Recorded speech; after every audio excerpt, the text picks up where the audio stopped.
everybody. Let's lift it up. Come on. Let's praise our Lord. Yeah. You know why? I got evidence. Let 'em know. Come on. I've got evidence. I've got confidence. And if I keep His way,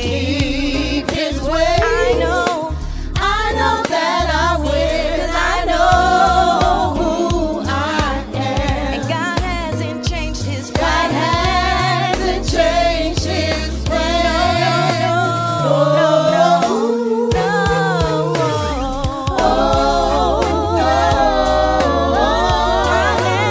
My name is Israel. My name is Israel. Yes, it is. My name is Israel. I got evidence. I've got evidence. I've got confidence. 'Cause if I keep His way, I know that I win. 'Cause I know who I am. And God hasn't changed one plan. God hasn't changed His plan. No.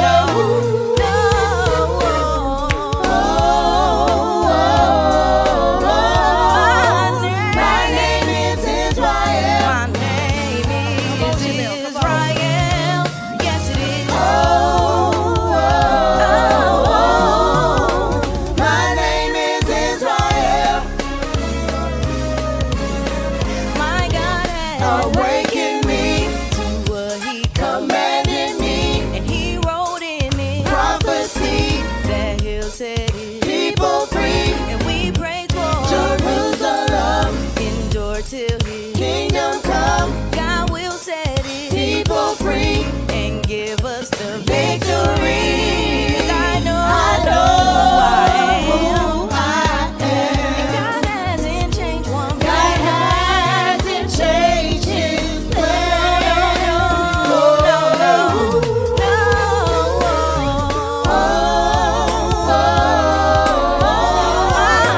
My name is Israel. My name is Israel. Yes, it is. My name is Israel. My God has awakened me to what He commanded me, and He wrote in His prophecy that He'll set His people free, and we pray for Jerusalem, endure till His kingdom come. God will set His people free and give us the victory. I know who I am. And God hasn't changed one plan. God hasn't changed His plan. No.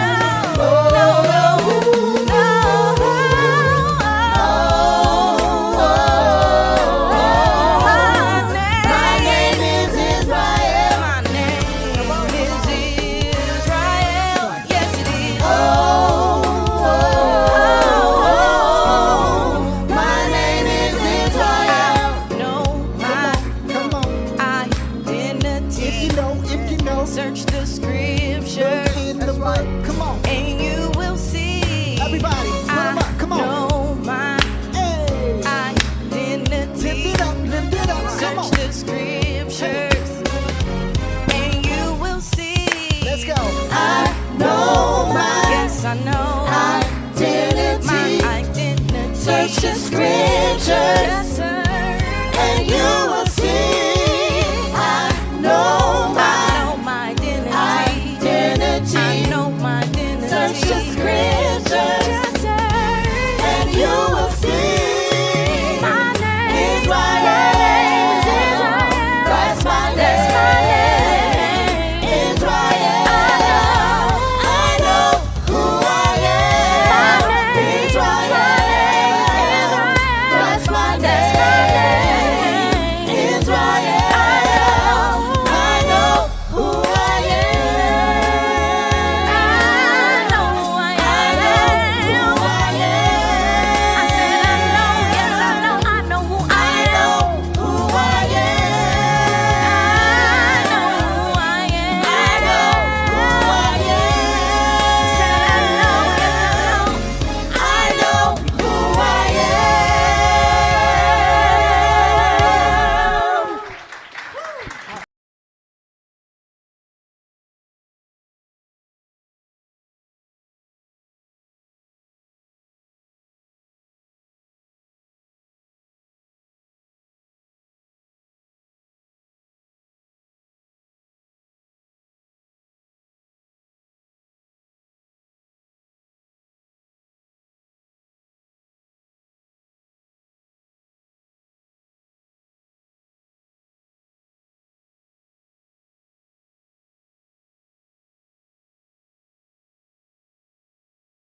My heart is ready to receive a blessing from you.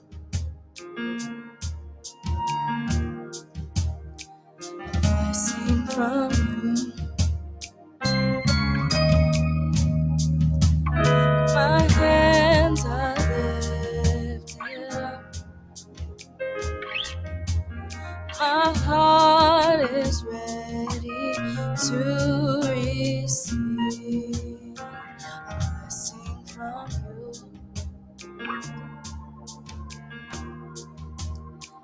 A blessing from you. My hands are lifted up. My heart is ready to receive a blessing from you.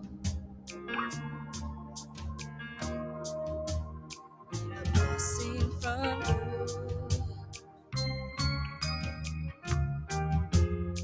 Shape me, make me, mold me, use me. My heart is ready to receive a blessing from you. A blessing from you. Shape me, make me, mold me, use me. My heart is ready to receive a blessing from you. Hey, a blessing from you, Lord. My hands are lifted up. My hands are lifted up. A blessing from you, Lord. Yeah. A blessing from you. My hands are lifted up. My hands are lifted up. My hands are lifted up. My hands are lifted up. My hands are lifted up. My hands are lifted up. My hands are lifted up. Sing praises to your name. My hands. Blessing from you.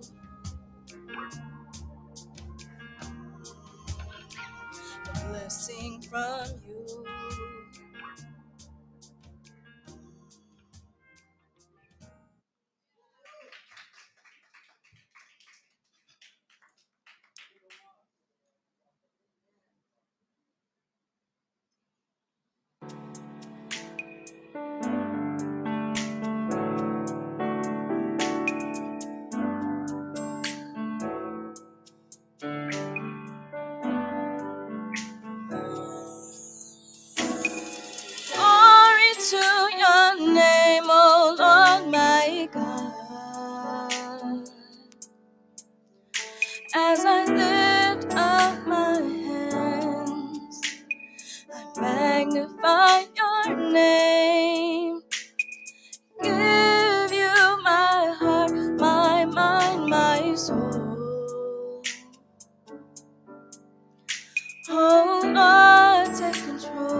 spirit and in truth.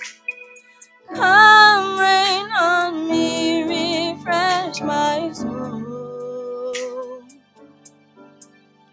Come down and fill this place. Come and breathe on me. Oh, oh, oh,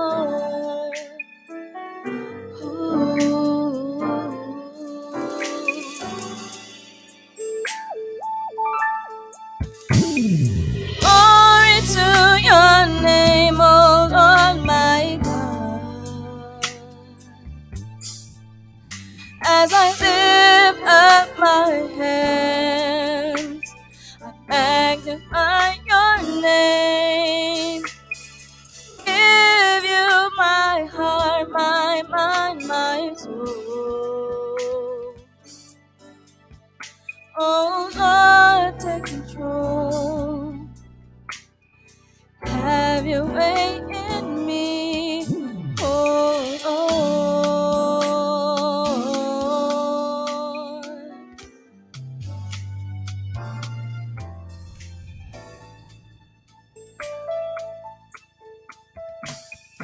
Lord, there is none, nowhere like you. Oh, how I worship you, in spirit and in truth. Come rain on me, refresh my soul. Come down and fill this place. Come and breathe on me. Oh, oh.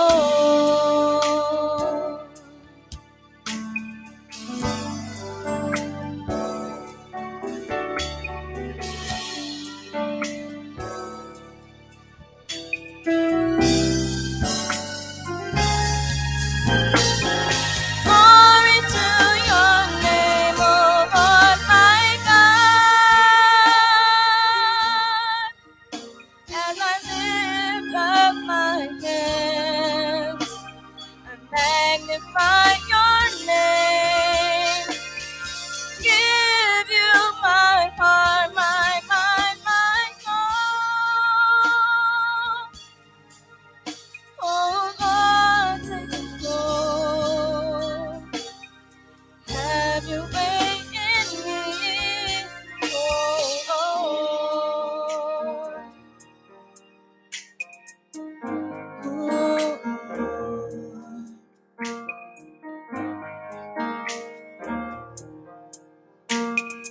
Have your way in me. We give you glory. We give you honor. We give you worship. All in this place. All in this place. We give you glory. We give you honor. We give you worship. All in this place. All in this place. We give you glory. Oh, we worship you. 'Cause we love you. All in this place. All in this place. We give you glory. Oh, we worship you, Lord. 'Cause we love you, Jesus. Yeah, yeah, yeah. Yeah, yeah, yeah, yeah. Oh, we love you, Lord.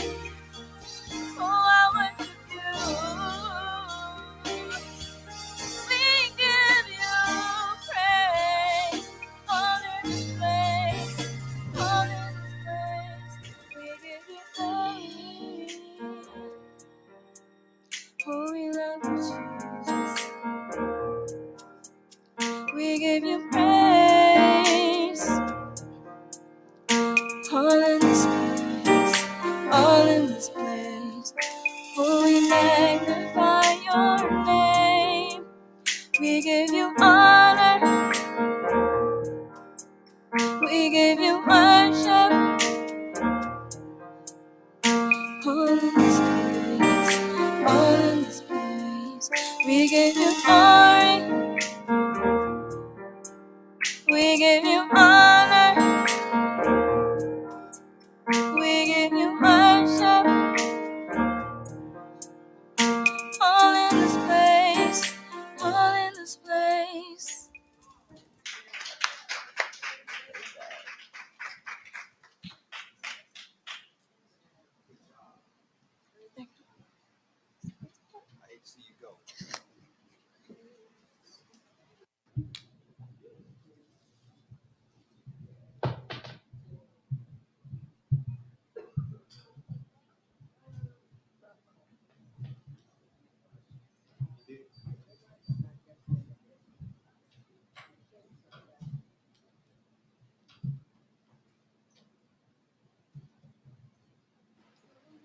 Check, check.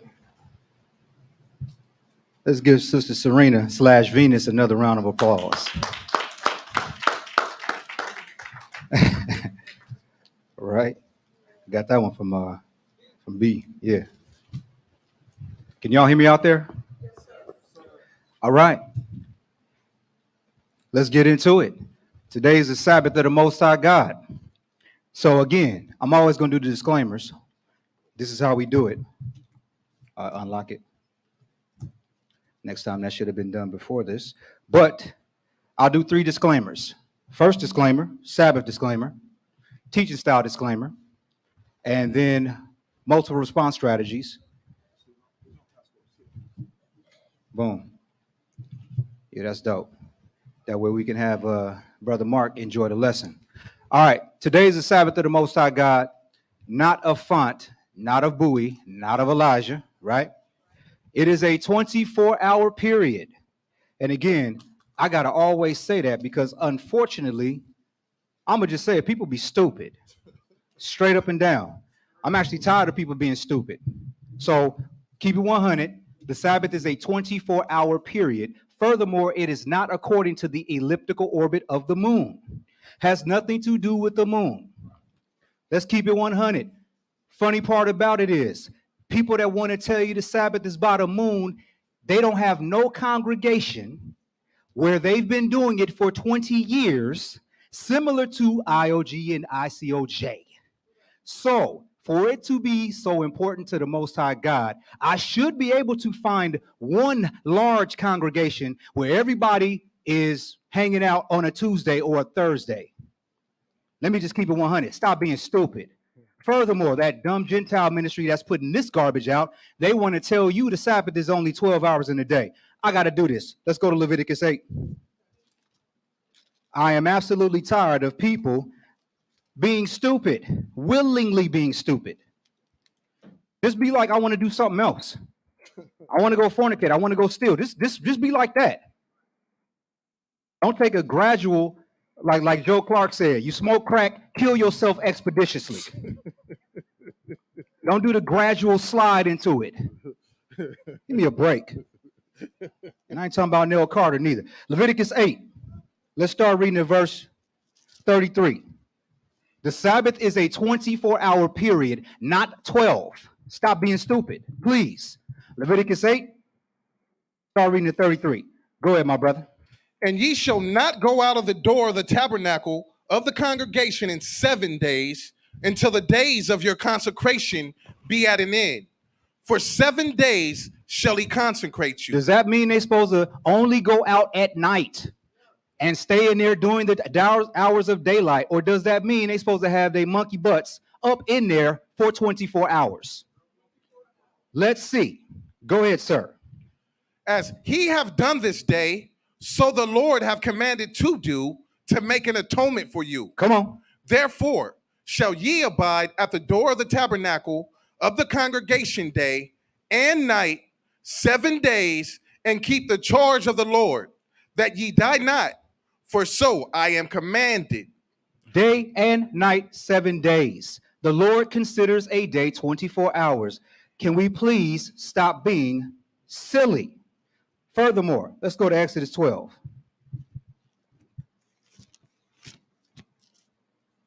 I am absolutely appalled at the ridiculous nature of Israel.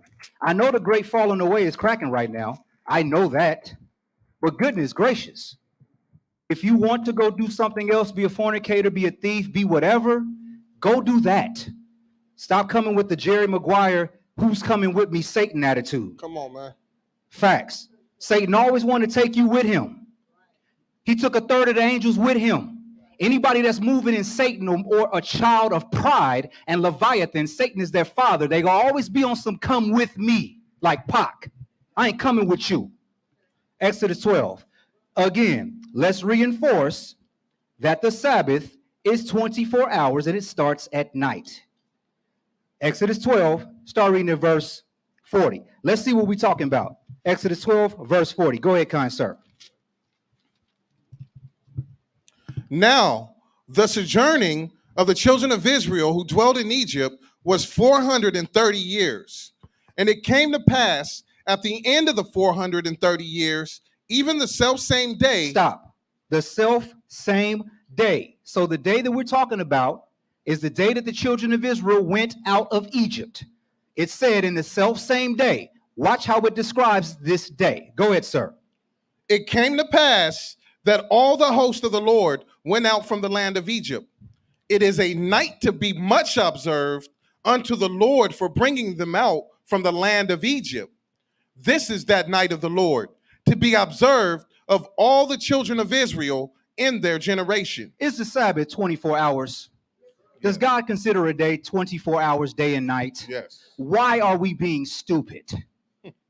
If I told somebody, hang out with me for a day and I'll give you $100,000, they would not expect for me to give them $100,000 for only hanging out for 12 hours. Conversely, in reality pretty much is dictated by the Bible. Let's stop pretending that you climb inside the Bible and all of a sudden everything gets flipped on its head and nothing makes sense anymore.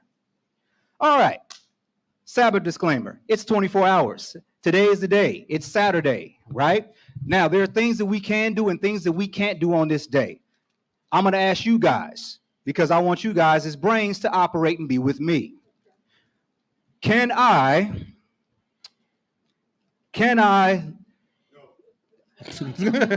just whatever scenario I come up with,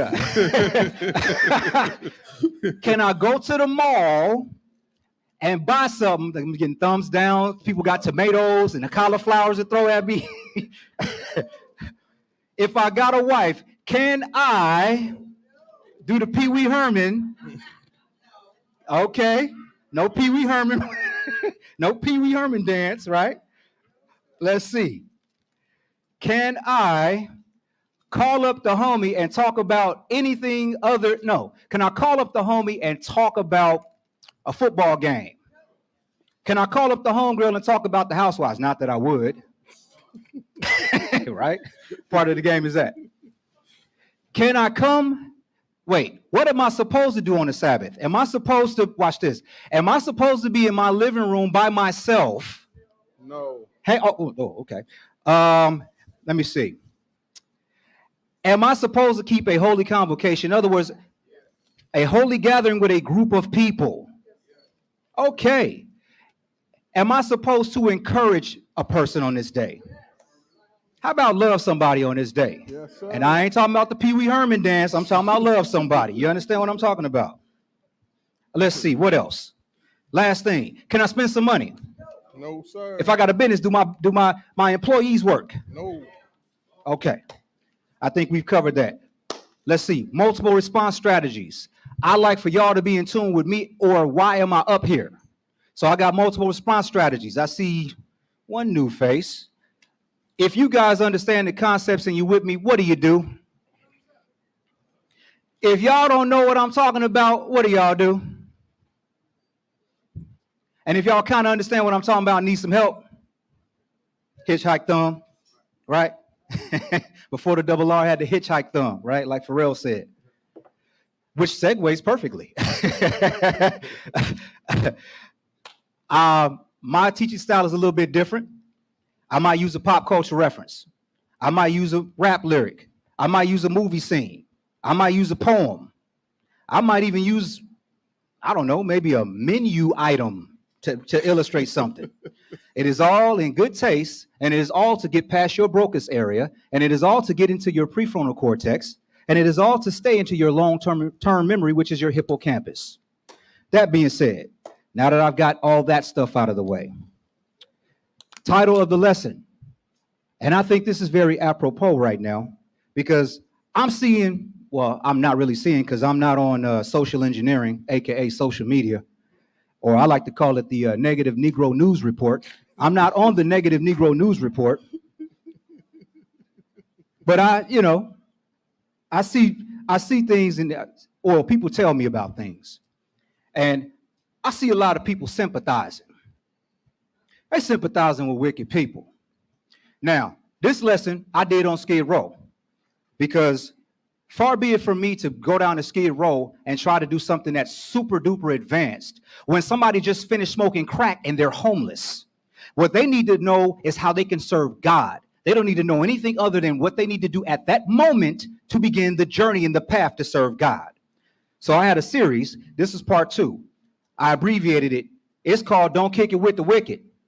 Kind of like if it don't fit, you must have quit. Don't kick it with the wicked. Because I don't care who you were to me. If you go rogue and you go wicked, you're dead to me. I'm keeping 100 because there's a thing called collateral damage. We're going to see this in the lesson. You kick it with some wicked people, when the Lord goes and deals with that person, guess who might catch it? You. I'm good. I'm good. And I know people call me cold. They'll call me arrogant. You can call me whatever you want to call me. But as long as the Lord calls me good and faithful servant, that's all I care about. Because I am not here to placate your emotions. All right. Without further ado and me spazzing out, let's get into the lesson. Don't kick it with the wicked. Let's set the tone. Proverbs 4.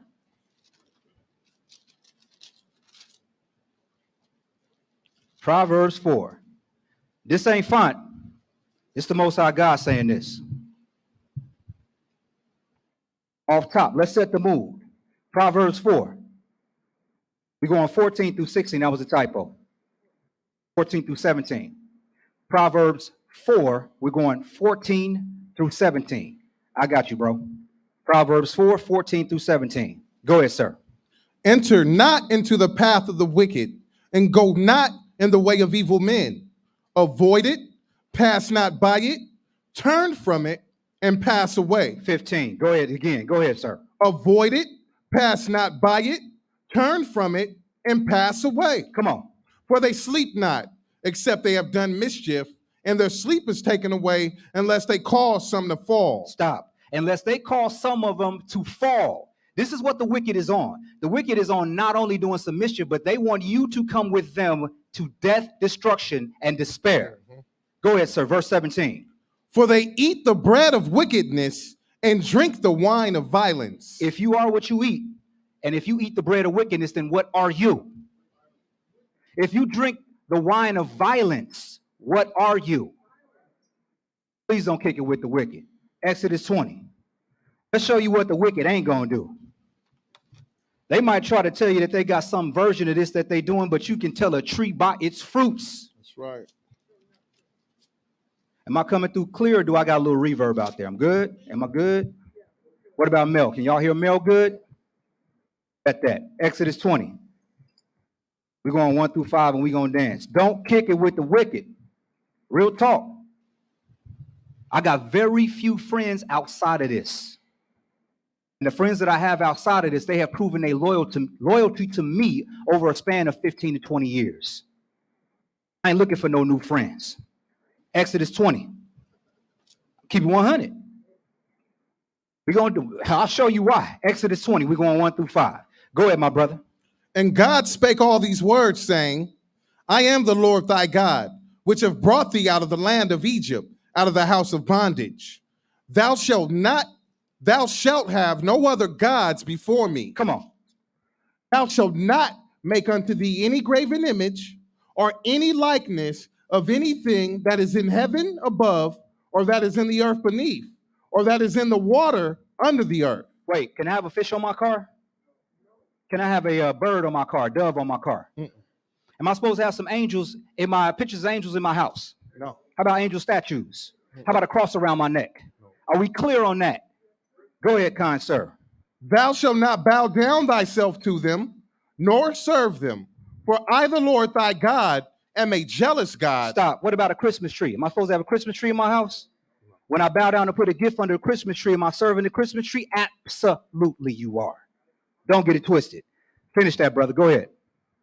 For I, the Lord thy God, am a jealous God, visiting the iniquity of the fathers upon the children unto the third and fourth generation of them that hate me. Now, was God playing when he spoke these commandments? No. Let's prove it. Numbers 25. People don't think fat meat is greasy. Oh, I done kept a couple of funky Sabbaths, so I can do some bad stuff. The Lord ain't gonna trip on me. You better believe he gonna trip on you. Real talk. I done went to some feast days. I've been doing this thing for 10 years. I can do a little fornication. Yeah, all right. Well, warn me before you think about doing that so I can get out the way so when that meteorite hits you, it don't hit me. Real talk. I'm trying to tell y'all ain't hearing me. Numbers 25, playtime is over. No more Mr. Nice Guy. Numbers 25, 1 through 9. Is God playing when he says these things, when he gave these commandments? Go ahead, kind sir. And Israel abode in Shittim, and the people began to commit whoredom with the daughters of Moab. Come on. And they called the people unto the sacrifices of their gods. And the people did eat and bowed down to their gods. This is spiritual whoredom or spiritual fornication. This is the whoredom they committed. Verse 2, one more again, please. And they called the people unto the sacrifices of their gods.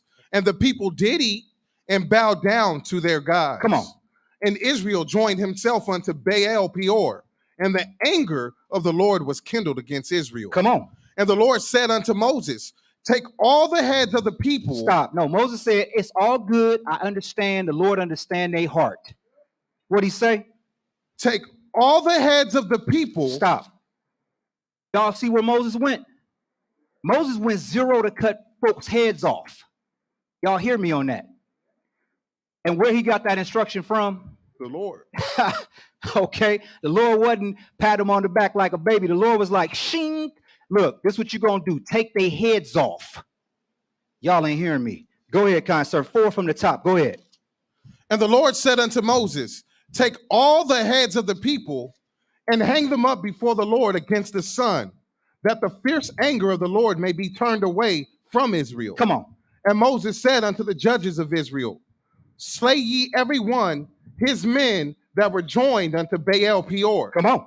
And behold, one of the children of Israel came and brought unto his brethren a Midianitish woman in the sight of Moses, and in the sight of all the congregation of the children of Israel, who were weeping before the door of the tabernacle of the congregation. Apparently, he didn't get the memo. Apparently, he's diddy bopping up with his girl. And guess what? Everybody's crying, and he's diddy bops up with the Midianitish woman whose people helped cause. Well, no, they chose. We'll get to that in a later part in the lesson. We choose to do the opposite of what God says. But he comes up with his girl. Let's see if Moses cuts him and his girl a pass. Verse 7. And when Phinehas, the son of Eleazar, the son of Aaron the priest, saw it, he rose up from among the congregation and took a javelin in his hand. No, it said he broke out a bouquet of flowers for old girl. Took a javelin in his hand. Come on. And he went after the man of Israel into the tent and thrust both of them through, the man of Israel and the woman through her belly. So the plague was stayed upon the children of Israel. Come on. And those that died in the plague were 24,000. If you kick it with the wicked, you and I will take part of their punishment. Grace is only for when you don't willfully transgress. It's for accidental sins, not willful continual sin. Numbers 15.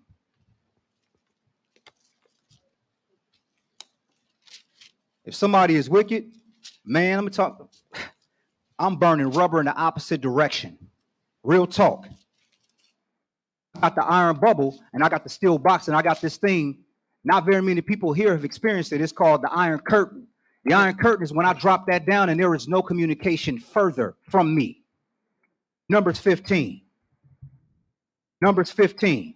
Takes a lot to get me to that point. In the streets, Oh, I'll get to there. I'll get to that point in 0 to 15 seconds. Numbers 15. Grace is from mistakes and accidents, not willful, deliberate, continual sin. Numbers 15. We're going 27 through 31. Go ahead, my brother. And if any soul sin through ignorance, then he shall bring a she-goat of the first year for a sin offering. This is sinning through ignorance, not willful. Go ahead, sir. And the priest shall make an atonement for the soul that sinneth ignorantly when he sinned by ignorance before the Lord, to make an atonement for him, and it shall be forgiven him. 28, one more again. Go ahead, sir. And the priest shall make an atonement for the soul that sinneth ignorantly, when he sinneth by ignorance before the Lord, to make an atonement for him, and it shall be forgiven him. 29. Ye shall have one law for him that sinneth through ignorance. No, deliberately. Sinneth through ignorance. Come on. Both for him that is born among the children of Israel, and for the stranger that sojourneth among them. So we got one law. Whether you're a stranger that sins ignorantly or you're Israel, you can have that ignorant sin forgiven. That's the beauty of baptism. Baptism is, look, all that stuff I did in the past, Lord, please forget about it. Don't hold it to my charge, please. You more than likely will deal with me for it, but please don't hold that to my charge. But presumptuous sin, it's take their heads off and hang them against the sun. Verse 30, sir. Go ahead. But the soul that doeth aught presumptuously, whether he be born in the land or a stranger, the same reproacheth the Lord, and that soul shall be cut off from among his people. Y'all hear that? Go ahead, sir. Because he hath despised the word of the Lord and have broken his commandment, that soul shall utterly be cut off. His iniquity shall be upon him. When you die with your iniquity upon you, what can you look forward to? Like a fire. Period in the story. In Matthew, the Lord tells us about people trying to negotiate with him in judgment. There is no negotiation. It's a wrap. Deuteronomy 5. Oh, I know the Lord will forgive me. You know, you're okay. He'll forgive you for some ignorant stuff. But if you sin willfully continually, I guarantee he will destroy you.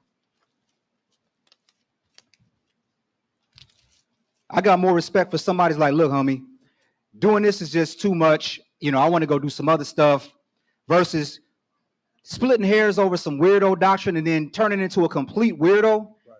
Just jump off a cliff, get it over with, G. Go ahead. Stop trying to keep up appearances, right?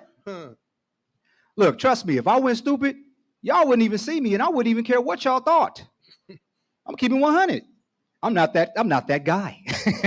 Deuteronomy 5. Deuteronomy 5. Don't kick it with the wicked. Bad company corrupts good morals. That's right. Y'all not hearing me. You can have some good kids. Next thing you know, your kids is hanging out with some stupid kids. Next thing you know, all your kid and the stupid kids is locked up. That's right. Y'all not hearing me. Deuteronomy 5. I got mixed up with some stupid kids in high school. Right? I almost caught a murder case with them. Y'all not hearing me. I got kicked out of high school because somebody murdered somebody. Y'all not hearing me. That's what I did. In my mind, I said, you know what? First of all, this is stupid. I ain't got nothing to do with this. I didn't even know about this. But you know what? I need to select my friends way better. That's right. Y'all not hearing me. Don't kick it with the wicked. Deuteronomy 5. 2 of the homies got life sentences behind something stupid. Man, please. Deuteronomy 5. 20 through 21. Y'all ain't hearing me, but I think y'all hearing me. Deuteronomy 5, 20 through 21. Go ahead, kind sir. Neither shalt thou bear false witness against thy neighbor. Neither shalt thou desire thy neighbor's wife. Neither shalt thou covet thy neighbor's house, his field, or his manservant, or his maidservant, his ox, or his ass, or anything that is thy neighbor's. I want you to understand this. Don't covet. Is jealousy kind of a part of coveting? Absolutely. Okay. Bear in mind, the wicked, you'll have some friends that are jealous of you. Don't get it twisted. And they want what they think you got. Jealousy and envy is two different things. Right. Envy is when someone is mad at you for who you are and who they are not. But someone can be jealous of you for what you have or what they think you have. right. Y'all ain't hearing me. Let the Bible show you what I'm talking about. 1 Kings 3. They want what you got. I learned early on not to hang out with people that was jealous of me. Y'all ain't hearing me. When I was coming up in high school, I had a whole bunch of friends that was way richer than me. And I kicked it with them, didn't feel nothing about it. What it did was inspired me. What people need to do is they need to get inspired to change, Right. not jealous. The wicked are jealous of you. They want what you got. Watch this. 1 Kings, and you got to have the wisdom and the discernment to understand the difference. 1 Kings 3. We're going 16 through 28. 1 Kings 3, 16 through 28. Go ahead, kind sir. Then came there two women that were harlots unto the king and stood before him. And the one woman said, "O my lord, I and this woman dwell in one house, and I was delivered of a child with her in the house." So this is a whorehouse, by the way. Let's just be real. These are two harlots, and this is a whorehouse. Go ahead, kind sir. And it came to pass the third day that I was delivered, that this woman was delivered also. And we were together. There was no stranger with us in the house, say we two in the house. So it's two whores in one house with two kids. Go ahead. And this woman's child died in the night because she overlaid it. And she arose at midnight and took my son from beside me while thine handmaid slept, and laid it in her bosom, and laid her dead child in my bosom. Stop. I don't think y'all understand what we're reading right now. That's some low down, dirty jealousy right there, Jack. Don't covet nothing. Don't even covet your neighbor's baby. Don't covet your neighbor's husband. Don't covet your neighbor's wife. That's right. So, old girl, she smushed her kid, got up, thought she was gonna trade kids. Like the mom going, Right. you know, like, oh, this is my, I killed my, wait a minute. Like, that don't even make no sense. Like a mom don't recognize their baby. So she's not only a whore, she's a dumb whore. Right. That's what the book say. That's what the book says. I'm just keeping it 1,000 with you. 21. Go ahead, sir. And Hey, no more Mr. Nice Guy. And when I rose in the morning to give my child suck, behold, it was dead. But when I had considered it in the morning, behold, it was not my son, which I did bear. Come on. And the other woman said, Nay, but the living son is my son, and the dead is thy son. And this said, No, the dead is thy son, and the living is my son. Thus they spake before the king. So they're going back and forth in front of the king. Go ahead, sir. Then said the king, The one saith, This is my son that liveth, and thy son is the dead. And the other saith, Nay, but thy son is the dead, and my son is the living. Now this is Solomon, and Solomon prayed for the wisdom and discernment of God. Watch the wisdom and discernment of God. Go ahead, kind sir. And the king said, Bring me a sword. Wait, do what now? Bring me a sword. Y'all understand? Our forefathers would go 0 to force in like 5 seconds.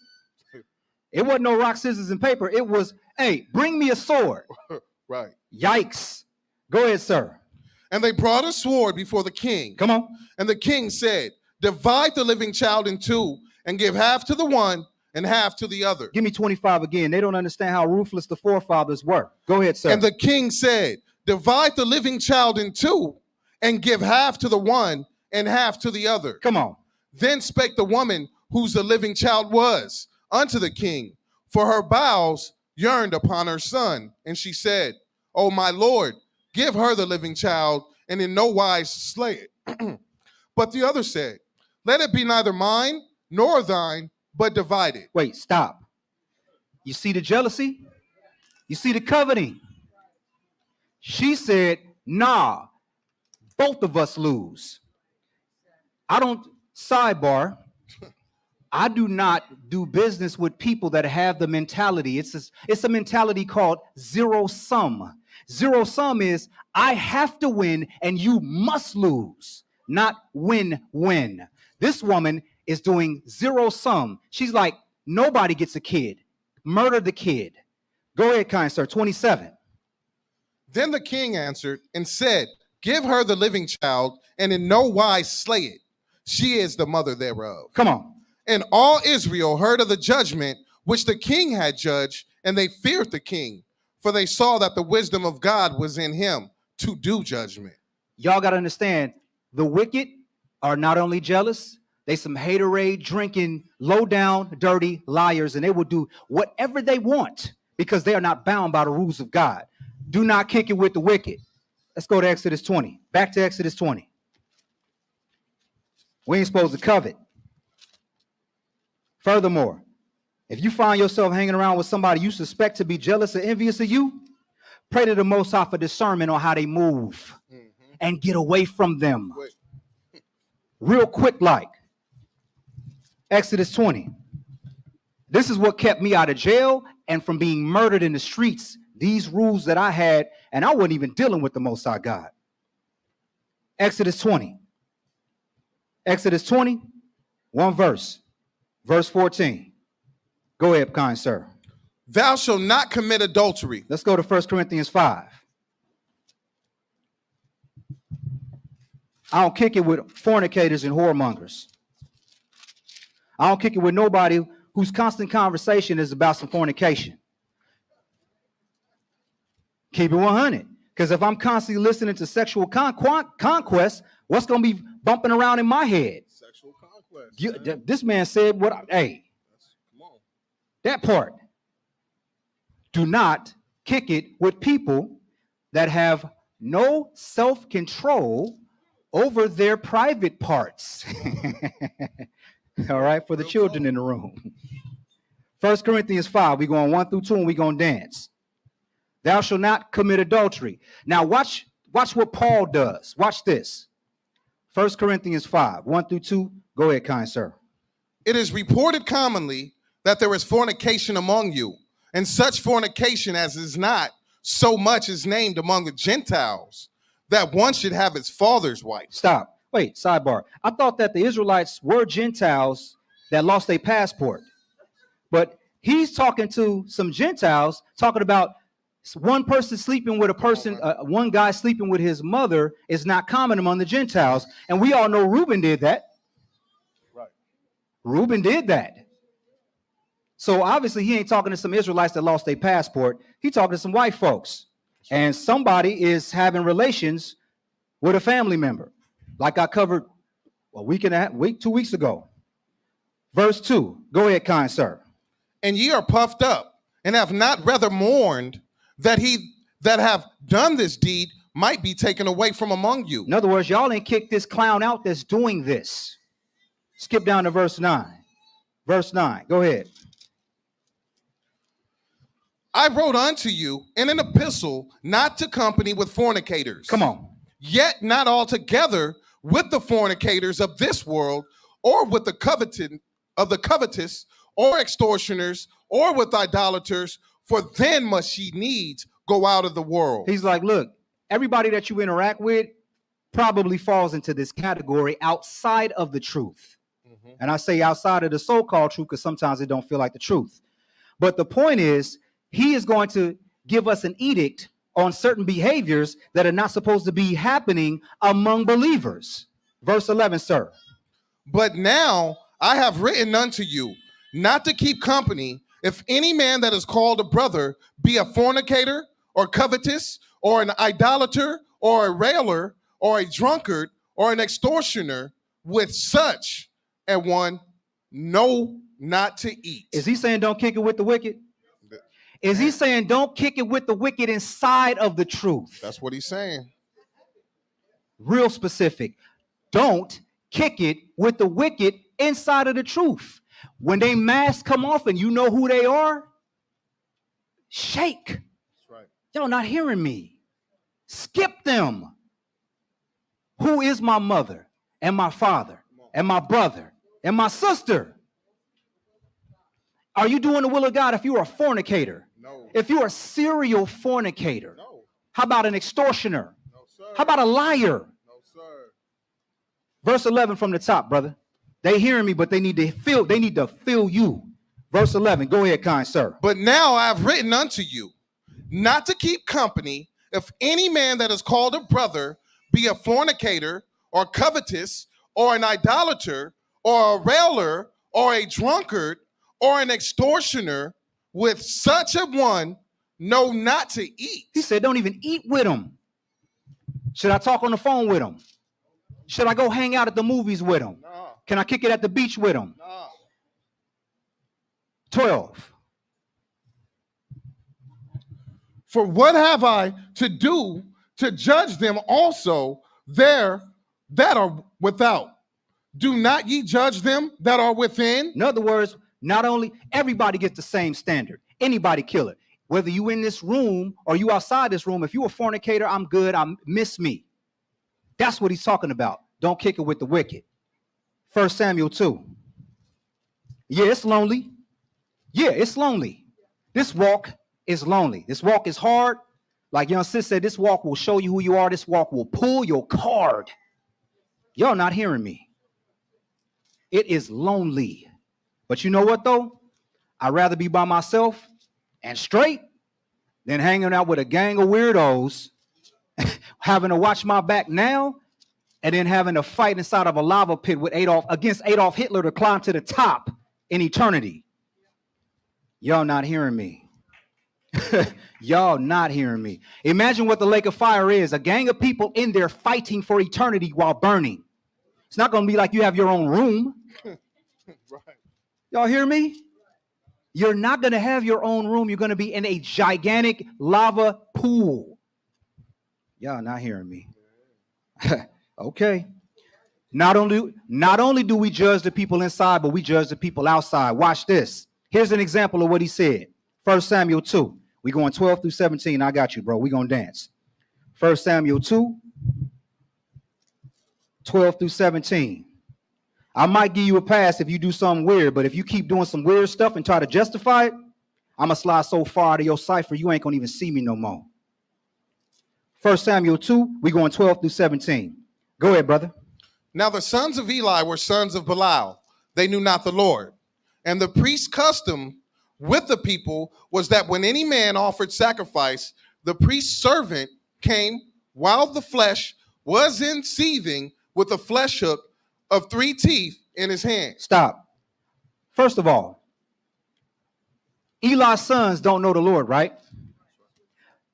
Why is the narrator describing the custom of the high priest right after talking about Eli's sons? I'm asking you guys a question. What was Eli's son's job?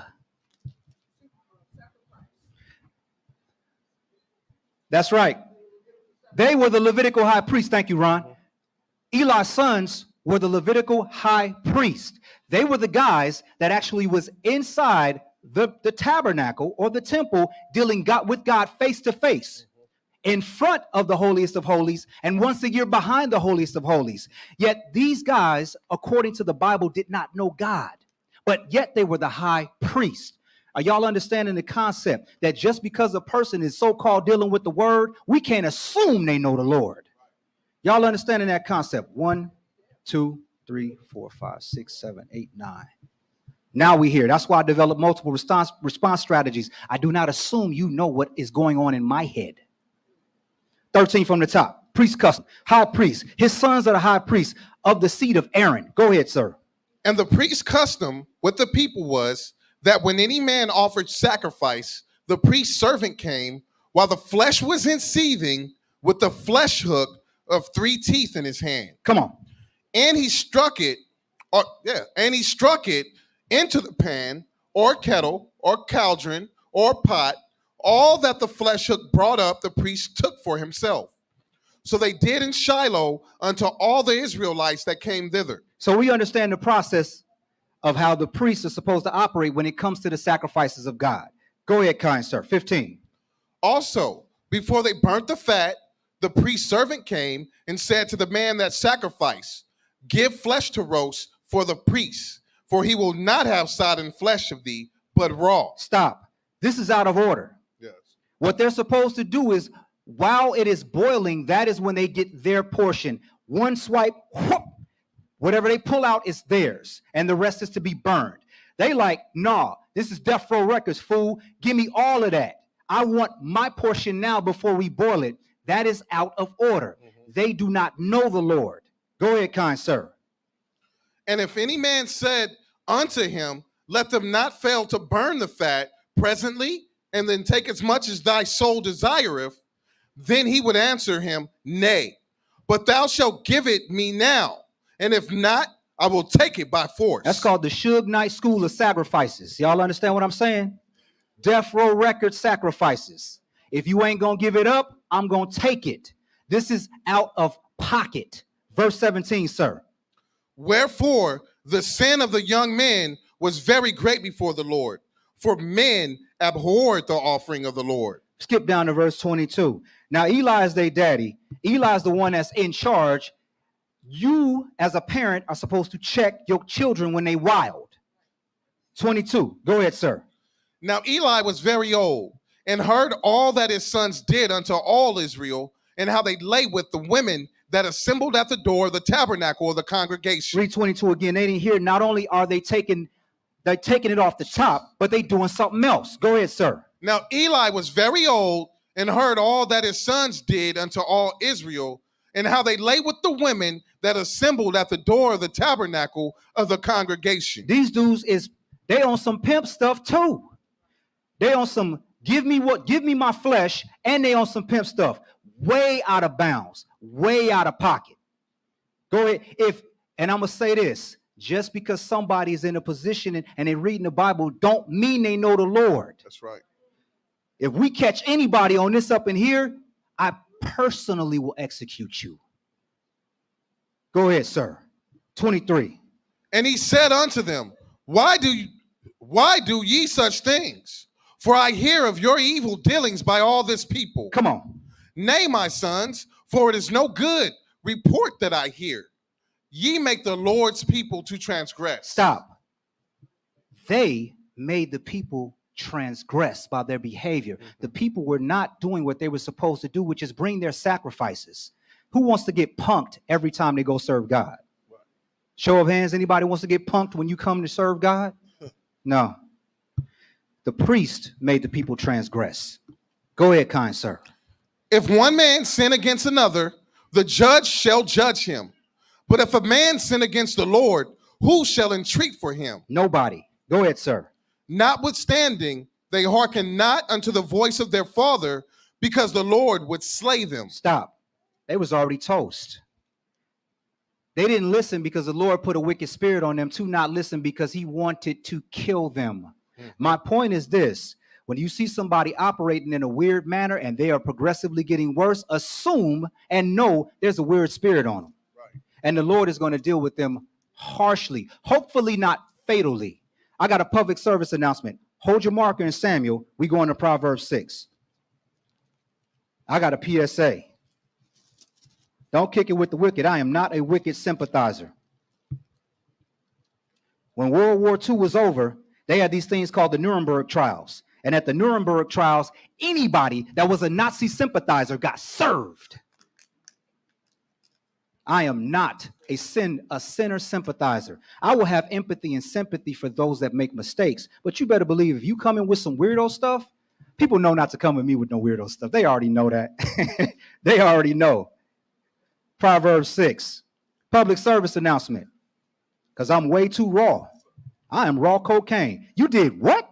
Man, you tripping. Are you stupid? I've said that to people before. Proverbs 6, 1 verse, 29.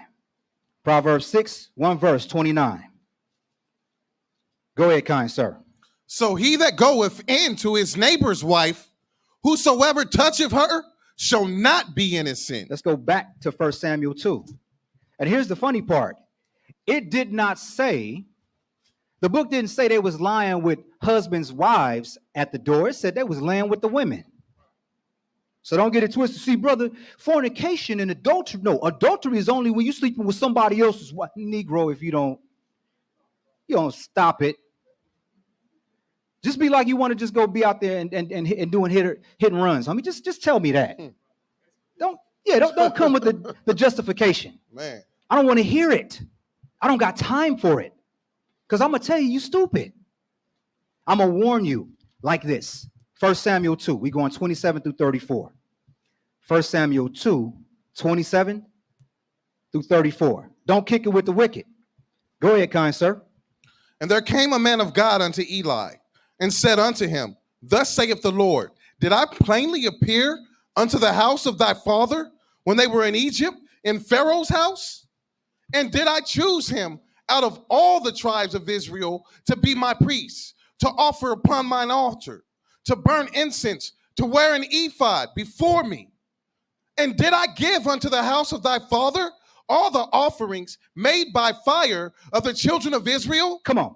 Wherefore, kick ye at my sacrifice and at mine offering, which I have commanded in my habitation, and honorest thy sons above me, to make yourselves fat with the chiefest of all the offerings of Israel, my people. 29 from the top again. He's like, why you tripping on?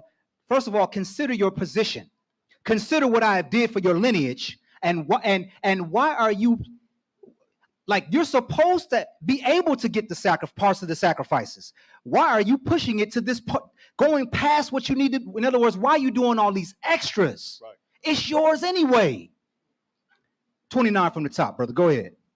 Wherefore, kick ye at my sacrifice and at mine offering, which I have commanded in my habitation, and honorest thy sons above me, to make yourselves fat with the chiefest of all the offerings of Israel, my people. Come on. Wherefore, the Lord God of Israel saith, I said indeed that thy house and the house of thy father should walk before me forever. But now the Lord saith, be it far from me, for them that honor me, I will honor. Stop. People that honor me, I will honor. Conversely, go ahead, kind sir. And they that despise me shall be lightly esteemed. Come on. Behold, the days come that I will cut off thine arm and the arm of thy father's house, that there shall not be an old man in thine house. Stop. Verse 31, y'all. I'm asking y'all a question. What did he just tell him in verse 31?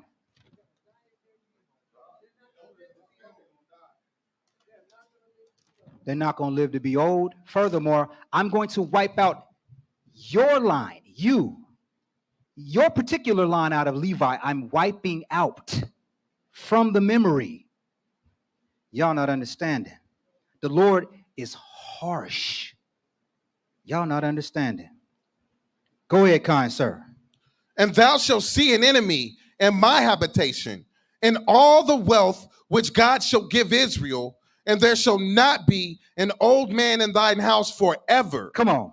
And the man of thine, whom I shall not cut off from mine altar, shall be to consume thine eyes, and to grieve thine heart, and all the increase of thine house shall die in the flower of their age. I am going to kill your children in front of you to demonstrate to you how you don't play with me.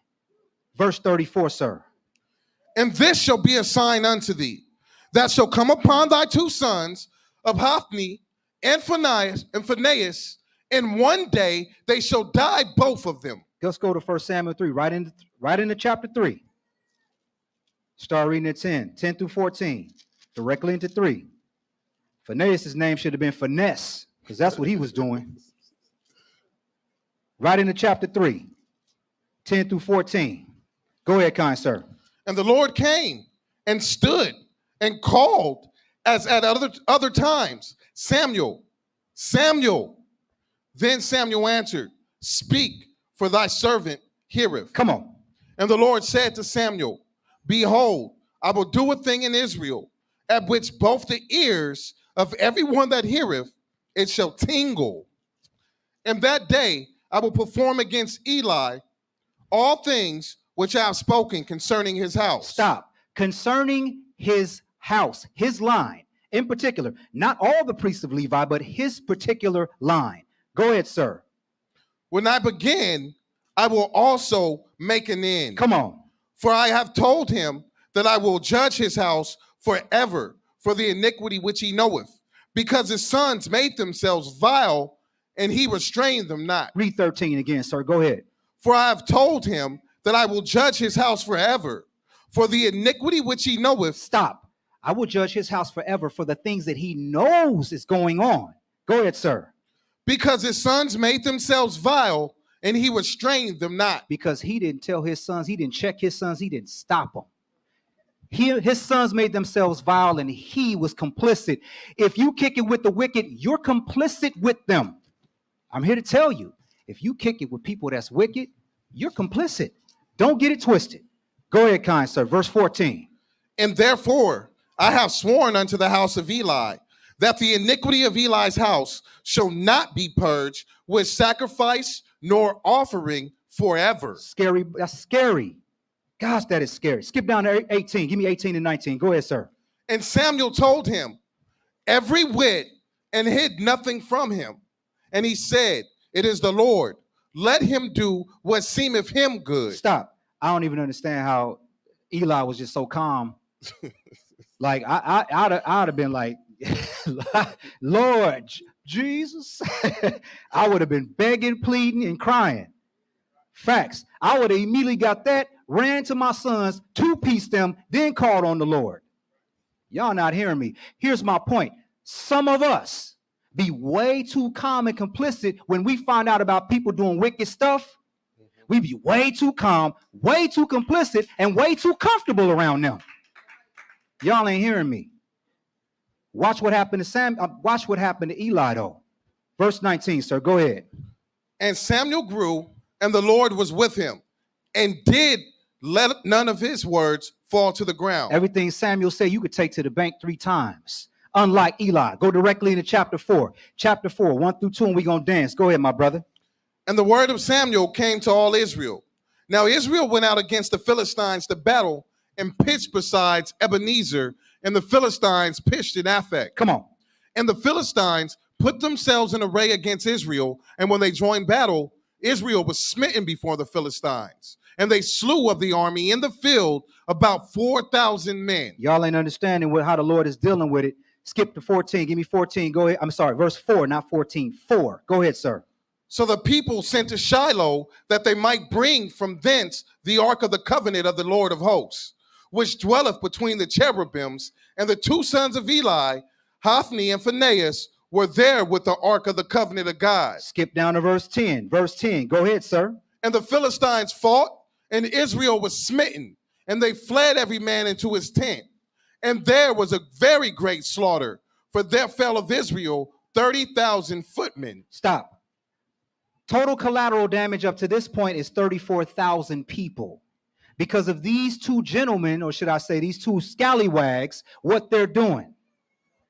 Collateral damage is a real thing. If you kick it with wicked folks, guess what? The judgment that's going to hit them, it might miss you like Jehoshaphat. He caught a pass because he was a sucker. But I'm saying, if you willfully kick it with the wicked, you ain't got nothing coming to you, and I ain't got nothing coming to me but death of a salesman. Give me verse 11. Verse 11. Go ahead, sir. And the ark of God was taken, and the 2 sons of Eli, Hophni and Phinehas, were slain. Come on. And there ran a man of Benjamin out of the army, and came to Shiloh the same day with his clothes rent and with earth upon his head. Drop down to verse 17. Verse 17. Go ahead, kind sir. And the messenger answered and said, Israel is fled before the Philistines, and there have been also a great slaughter among the people. And thy 2 sons also, Hophni and Phinehas, are dead, and the ark of God is taken. Stop. Can you imagine Eli hearing that news? And as a result of his sons extorting the sacrifice and being whoremongers, the ark literally was taken. It was in the land of the Philistines. The Lord was like, I'm not going to have these clowns dealing with my ark.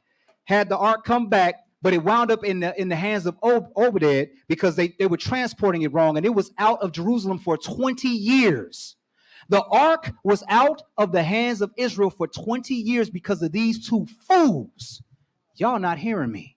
Everybody pays when we abide, or should I say, allow the wicked to be around us. Everyone pays. Hopefully that makes sense what I'm saying. Yeah. Skip down to verse 18. I'm sorry, verse 18. Go ahead, sir. And it came to pass, when he made mention of the ark of God, that he fell from off the seat backward by the side of the gate, and his neck brake, and he died. For he was an old man and heavy, and he had judged Israel 40 years. He was heavy because he was eating all them sacrifices that his son was stealing. So he got his neck snapped. Do y'all understand what we do? Y'all understand we're dealing with a killer? Do y'all understand that? Hopefully you understand that. Yes, sir. We're dealing with a killer that will embarrass you. He will send Satan to embarrass you. Watch this. Aaliyah, right? Now, I know Aaliyah wasn't dealing with the Most High God at all. Everybody that talked to Aaliyah said Aaliyah was an angel. She was wonderful. She was this and that. And I don't doubt her personality was that way. But what was the title of the last movie that Aaliyah did? The what? The Queen of the Damned. She died making a movie called The Queen of the Damned. Y'all ain't hearing me. We're dealing with someone who is not playing with none of us, because compared to God, we are bugs and don't even deserve his mercy. Y'all not hearing me. Verse 19. Everything he said came true. 19. Go ahead, sir. And his daughter-in-law, Phinehas' wife, was with child, near to be delivered. And when she heard the tidings that the ark of God was taken, and that her father-in-law and her husband were dead, she bowed herself and travailed, for her pains came upon her. Verse 20, come on. And about the time of her death... Stop. Any and everybody kill her. Phinehas' wife, you dying too. Y'all not reading this. 20 from the top. And about the time of what? Of her death. Come on. The women that stood by her said unto her, Fear not, for thou hast borne a son. But she answered not, neither did she regard it. Come on. And she named the child Ichabod, saying, The glory is departed from Israel, because the ark of God was taken, and because of her father-in-law and her husband. The tally of the dead, 34,004. Phinehas, Hophni, Eli, and Phinehas' wife. That's the tally of kicking it with the wicked. 34,004 people. When the wicked got an X on their back, you can get it too. Let's go to Exodus 20. Back to Exodus 20. Y'all with me out there?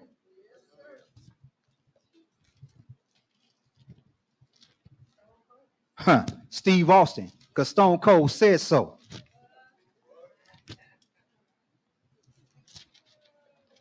Exodus 20. The Lord is great in his mercy. And his blessings be heavy-handed. He come with a heavy-handed blessing, right? But also, when he's dealing with you, it be heavy-handed too. That's right. The Lord goes both ways. Exodus 20. One verse. 16. Go ahead, kind sir. Thou shalt not bear false witness against thy neighbor. Now let's go to Esther. Right around Job and Nehemiah. Now this takes place in 483 BC.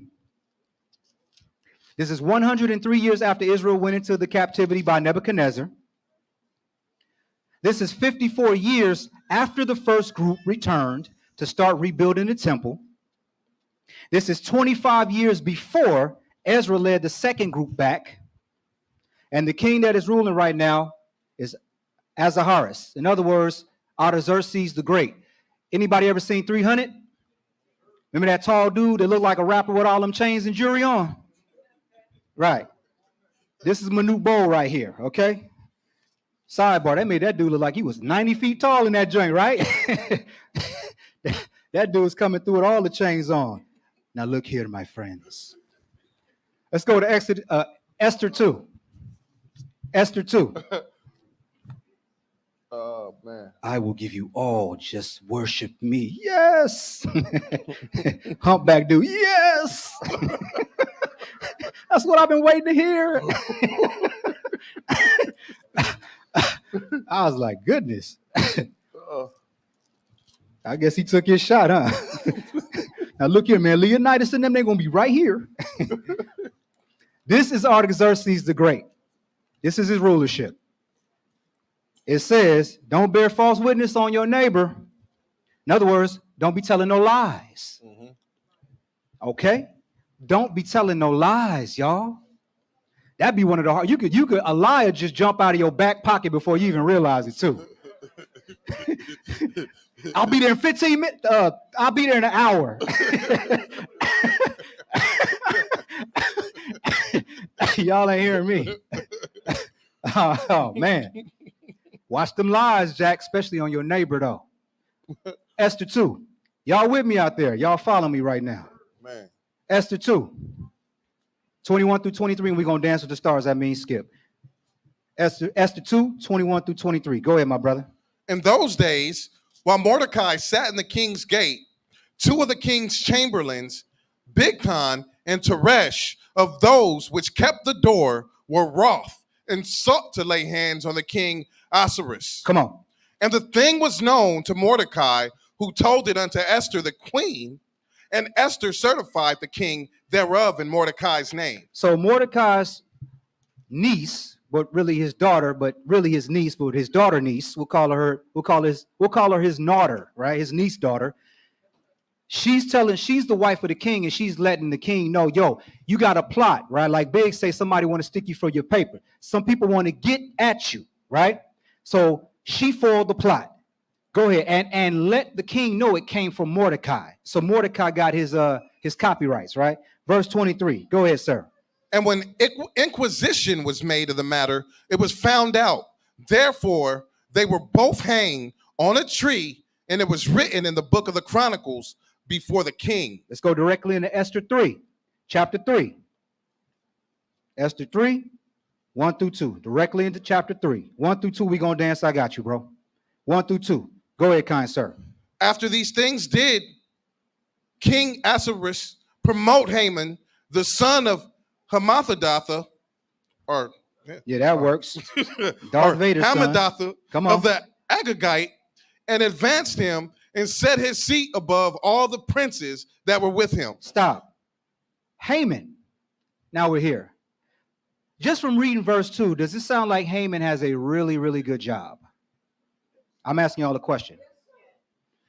He said, Ahasuerus advanced him and set his seat above all the princes that were with him. So Haman is in like a really super good position.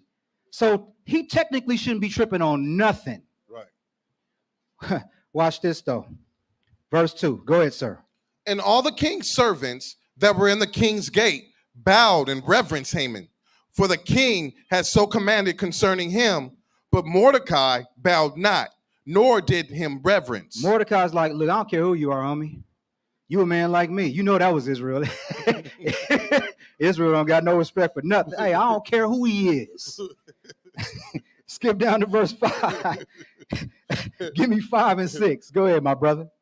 And when Haman saw that Mordecai bowed not, nor did him reverence, then was Haman full of wrath. Come on. And he thought, scorned to lay hands on Mordecai alone, for they had showed him the people of Mordecai, wherefore Haman sought to destroy all the Jews that were throughout the whole kingdom of Ahasuerus. The beatbox from the Fat Boys. Ahasuerus, even ahead. the people of Mordecai. Go ahead, my brother. In the first month, that is the month Nisan, is the 12th year of King Ahasuerus. They cast that is the lot, before Haman from day to day and from month to month to the 12th month, that is the month Adar. Come on. And Haman said unto King Ahasuerus, there was a certain people scattered abroad. Stop. Here comes the false witness. Because he wants to kill Mordecai, because Mordecai is not bowing down to him. So he's coming with a plot to kill everybody. Y'all don't understand how haters move. Y'all don't understand. But this is do not bear false witness. Now, maybe if he had came to the king and said, look, you commanded everybody to bow to me, but it's this dude named Mordecai who's not bowing to me. Maybe the king would have had him do a little something crazy to Mordecai. My point is, he sought to lie, which the book says don't bear false witness. Go ahead and continue, kind sir. Start from verse 8 from the top again, please. Go ahead. And Haman said unto King Ahasuerus, there is a certain people scattered abroad and dispersed among the people in all the provinces of thy kingdom. And their laws are diverse from all people. neither keep they the king's laws. Therefore, it is not for the king's profit to suffer them. Now, why is he lying and saying that the Jews ain't keeping the king's laws? Verse 9. Go ahead, sir. If it please the king, let it be written that they may be destroyed. And I will pay 10,000 talents of silver to the hands of those that have the charge of the business to bring it into the king's treasuries. Not only is he lying, but now he's putting blood money on the table to hire mercenaries, because more often than not, it is very difficult for one sane person to kill someone or many people. A normal person is not trying to murder or kill someone. This guy is saying, I got 10,000 talents of silver on the table to hire mercenaries to make sure that the murder and the bloodshed goes down. Way out of bound right now. He is a hater. He is jealous. Furthermore, he is a liar. Verse 13. Skip to 13. Go ahead, kind sir. And the letters were sent by post into all the king's provinces to destroy, to kill, and to cause to perish all Jews, both young and old, little children and women, in one day, even upon the 13th day of the 12th month, which is the month Adar, and to take spoil of them for a prey. Let's go directly into Esther chapter 4. The plot is thickened. The plot is thickened. Don't kick it with the wicked. Let's go 1 through 3 and we're going to skip. I got you, bro. Esther 4, 1 through 3. Go ahead, kind sir. When Mordecai perceived all that was done, Mordecai rent his clothes and put on sackcloth with ashes and went out into the midst of the city and cried with a loud and a bitter cry. Come on. And came even before the king's gate, for none might enter into the king's gate clothed with sackcloth. Come on. And in every province, whithersoever the king's commandment and his decree came, there was great mourning among the Jews, and fasting, and weeping, and wailing, and many lay in sackcloth and ashes. Skip down to verse 12. Verse 12. So Mordecai reached out to his niece, right? His niece daughter, his daughter. He reached out to his daughter and told her, look, you up in the king's palace pretending that you ain't us. Don't get it twisted. You one of us. So use your position. Skip down to verse 12. Verse 12. Go ahead, sir. And they told to Mordecai Esther's words. Then Mordecai commanded to answer Esther, think not with thyself that thou shalt escape in the king's house more than all the Jews. Don't think just because you up in here in the king's bed that you're going to get away. The decree was to kill all of us, including you. Go ahead, sir. For if thou altogether holdest thy peace at this time, then shall their enlargement and deliverance arise to the Jews from another place. But thou and thy father's house shall be destroyed, and who knoweth whether thou art come to the kingdom for such a time as this? In other words, the Lord can wrought deliverance through you. But if you don't do this, if you don't just speak up and say something against this wickedness, the deliverance is going to come from another place, and you might find yourself getting murked. Go directly into chapter 5. Go directly into chapter 5. I'll warn somebody that I see going in a weird direction. I'll give you 3 warnings. After the 3rd time, G's moving. I ain't got time for it. Chapter 5. We're going 1 through 9 and we're going to dance. Go ahead, my brother. Now it came to pass on the 3rd day that Esther put on her royal apparel and stood in the inner court of the king's house over against the king's house. And the king sat upon his royal throne in the royal house over against the gate of the house. Come on.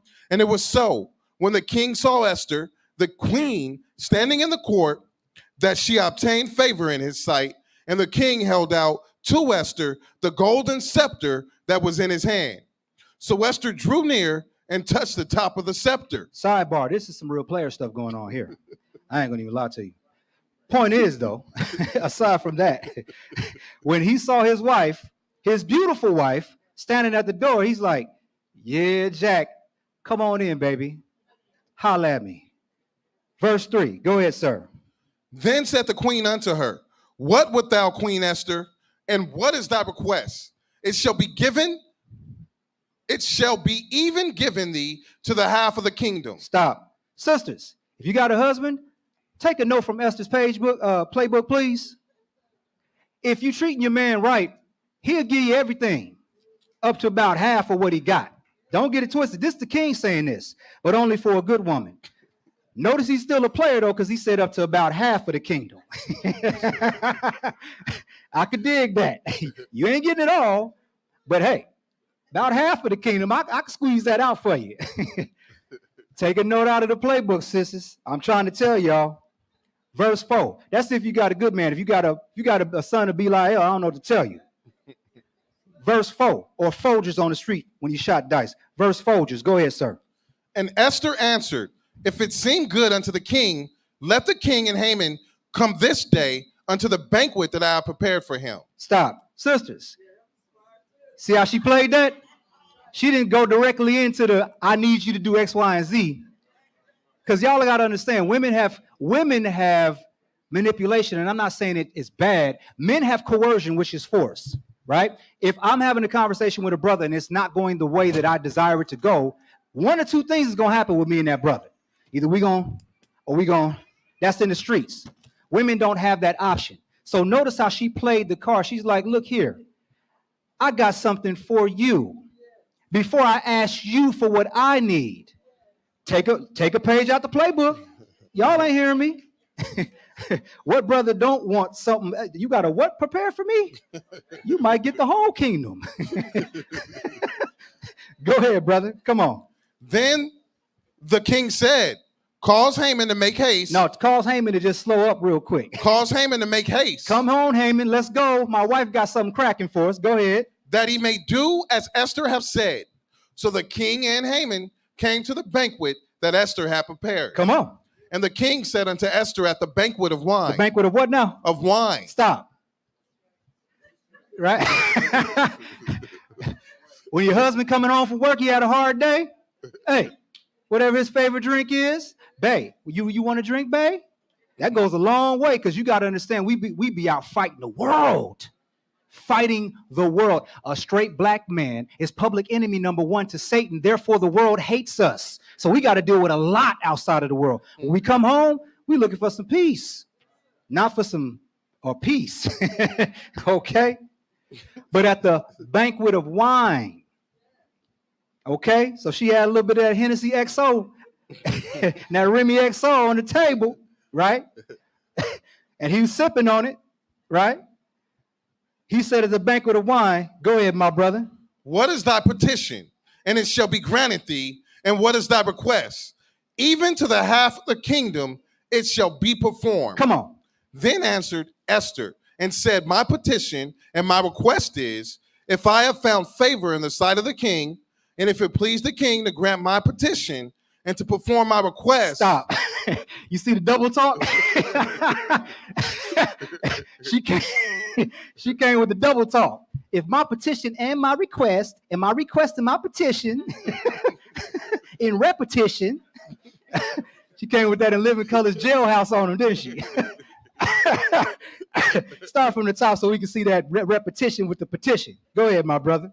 If I have found favor in the sight of the king, and if it please the king to grant my petition and to perform my request, let the king and Haman come to the banquet that I shall prepare for them, and I will do tomorrow as the king have said. She like, hey, not yet. I got another banquet for you. Come on back. Go ahead, my brother. Verse 9. Then went Haman forth that day joyful and with a glad heart. Because he had been drinking.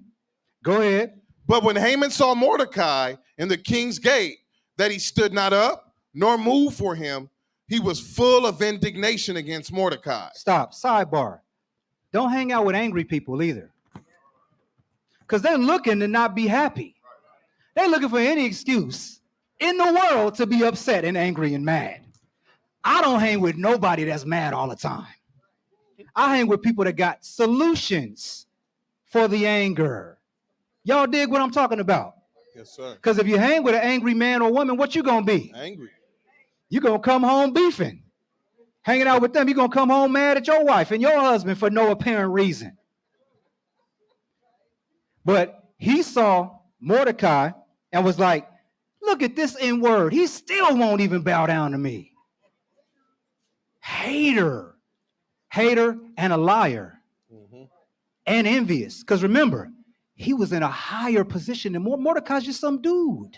Right. He is second to the king. Can't be happy. Don't want to be happy. Telling y'all, don't kick it with the wicked. Don't kick it with the angry. Y'all ain't hearing me. Go ahead, my brother. Skip down to verse 12. Verse 12. He was moved with anger against Mordecai because Mordecai was standing up when he walked by. Doofus. Verse 12. Go ahead. Haman said, moreover, yeah, Esther the queen did let no man come in with the king unto the banquet. Matter of fact, skip back up to verse 10. Verse 10. Go ahead, kind sir. Let's get some context so we see what's going on. Go ahead. Nevertheless, Haman refrained himself, and when he came home, he sent and called for his friends and Zeresh, his wife. Come on. And Haman told them of the glory of his riches and the multitude of his children and all the things wherein the king had promoted him, and how he had advanced him above the princes and servants of the king. Read 11 again. Y'all not understanding somebody that want to be mad and somebody that's naturally a hater. Everything is going good. They don't see none of that. Verse 11 from the top. Don't find yourself kicking it with a person. Don't do business with a person like this because they zero sum. Verse 11 from the top. Go ahead, sir.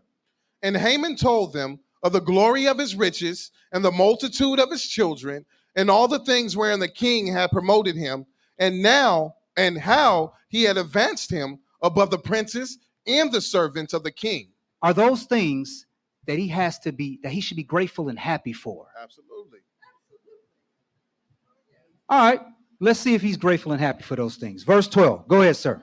Haman said, moreover, yeah, Esther the queen did let no man come in with the king unto the banquet that she has prepared, but myself, and tomorrow am I invited unto her also with the king. Come on. Yet all this availeth me nothing so long as I see Mordecai, the Jew, sitting at the king's gate. Do y'all want to kick it with somebody like this? No. If having healthy kids, a beautiful wife, a gang of bread, and a great job can't make you happy with your life, Nothing can. church. Verse 14. Go ahead, sir. Then said Zeresh, his wife, and all his friends unto him, let a gallows be made of 50 cubits high, and tomorrow speak thou unto the king that Mordecai may be hanged thereon. Then go thou in merrily with the king unto the banquet. And the thing pleased Haman, and he caused the gallows to be made. His wife must have been like him. His wife wasn't like Abigail, like, yeah, you crazy. Let me rub your back or something, right? Let me put on some lingerie or something, take your mind off of this, right? She like, let's kill some people. What part of the game is that? Y'all not hearing me. Go directly into Esther chapter 7. So now we back at the other banquet. Esther 7, we going 1, and we going to dance. Now, before this, the king found out how Mordecai had saved his life. So he had been reminded that Mordecai got those 2 clowns up off his back. Now, Esther 7, verse 1. Go ahead, sir. So the king and Haman came to banquet with Esther, the queen. And the king said again unto Esther, on the second day at the banquet of wine, what is thy petition, Queen Esther? And it shall be granted thee. And what is thy request? And it shall be performed, even to the half of the kingdom. Come on. Then Esther, the queen, answered and said, if I have found favor in thy sight, O king, and if it please the king, let my life be given me at my petition and my people at my request. Stop. Now she dropped it on him. At the second banquet of wine, she dropped it on him. I want to keep my life in the life of my people. Go ahead, sir. For we are sold, I and my people, to be destroyed, to be slain, and to perish. But if we had been sold for bondmen and bondwomen, I had held my tongue. Stop. If you had been like, if slavery was an option, I wouldn't have said nothing. but because we're talking death to everyone, I have to say something. Go ahead, sir. Although the enemy could not countervail the king's damage. Come on. Then the king, Ahasuerus, answered and said unto Esther, the queen, who is he and where is he that durst presume in his heart to do so? Come on. And Esther said, the adversary and enemy is this wicked Haman. Then Haman was afraid before the king and the queen. Hold a marker here. Public service announcement. Go to Proverbs 19 real quick. Public service announcement, fam. Proverbs 19. Hold a marker in Esther, though. Proverbs 19.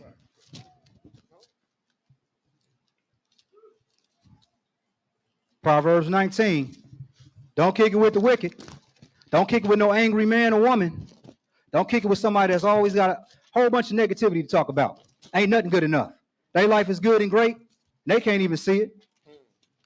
It's like it's this movie called The Count of Monte Cristo. And The Count of Monte Cristo was a guy who was of royalty. And Edmond Dantes, he was just a fisherman's son. And he betrayed him and had him thrown in this place called Chateau d'If for 12 years. By the way, The Count of Monte Cristo was written by a black man, just so y'all know this. He also wrote The Three Musketeers.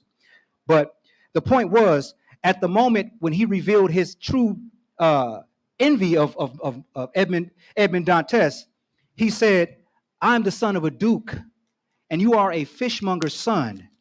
And I never understood why I was happy with my horse that I gotten for my birthday, and you were happy with your toy, and I wanted your toy. Y'all ain't hearing me. Bottom line is, envious and hating people, nothing can please them. Stay far away from them. Stay far away from these wicked people. Stay far away from the liars. Watch this. Proverbs 19, verse 5, and then skip to verse 9. Proverbs 19, verse 5. Go ahead, kind sir. A false witness shall not be unpunished, and he that speaketh lies shall not escape. Skip down to verse 9. Verse 9. Go ahead, sir. A false witness shall not be unpunished, and he that speaketh lies shall perish. No, that says they're going to live. Shall perish. Let's go back to Esther. Esther chapter 7. We left off at verse 6. And instead of skipping 8, verse 7. Go ahead, kind sir. Go back to Esther 7, verse 7. Go ahead, sir. And the king, arising from the banquet of wine in his wrath, went into the palace garden. And Haman stood up to make a request for his life to Esther the queen. For he saw that there was evil determined against him by the king. Stop. Notice Esther's tactical maneuver. When someone is drunk and mad, are they way worse than if they're not drunk and mad? Oh, yeah. Everybody got that homie when they drink too much Hennessy. It's like, I got to go. Right? He is about to trip. My point is, she was tactically brilliant to drop the news on him at a banquet of wine. And it says, the king arising from the banquet of wine in his wrath. There would be no appeasing him is the point. She was tactically brilliant for that. Go ahead, kind sir.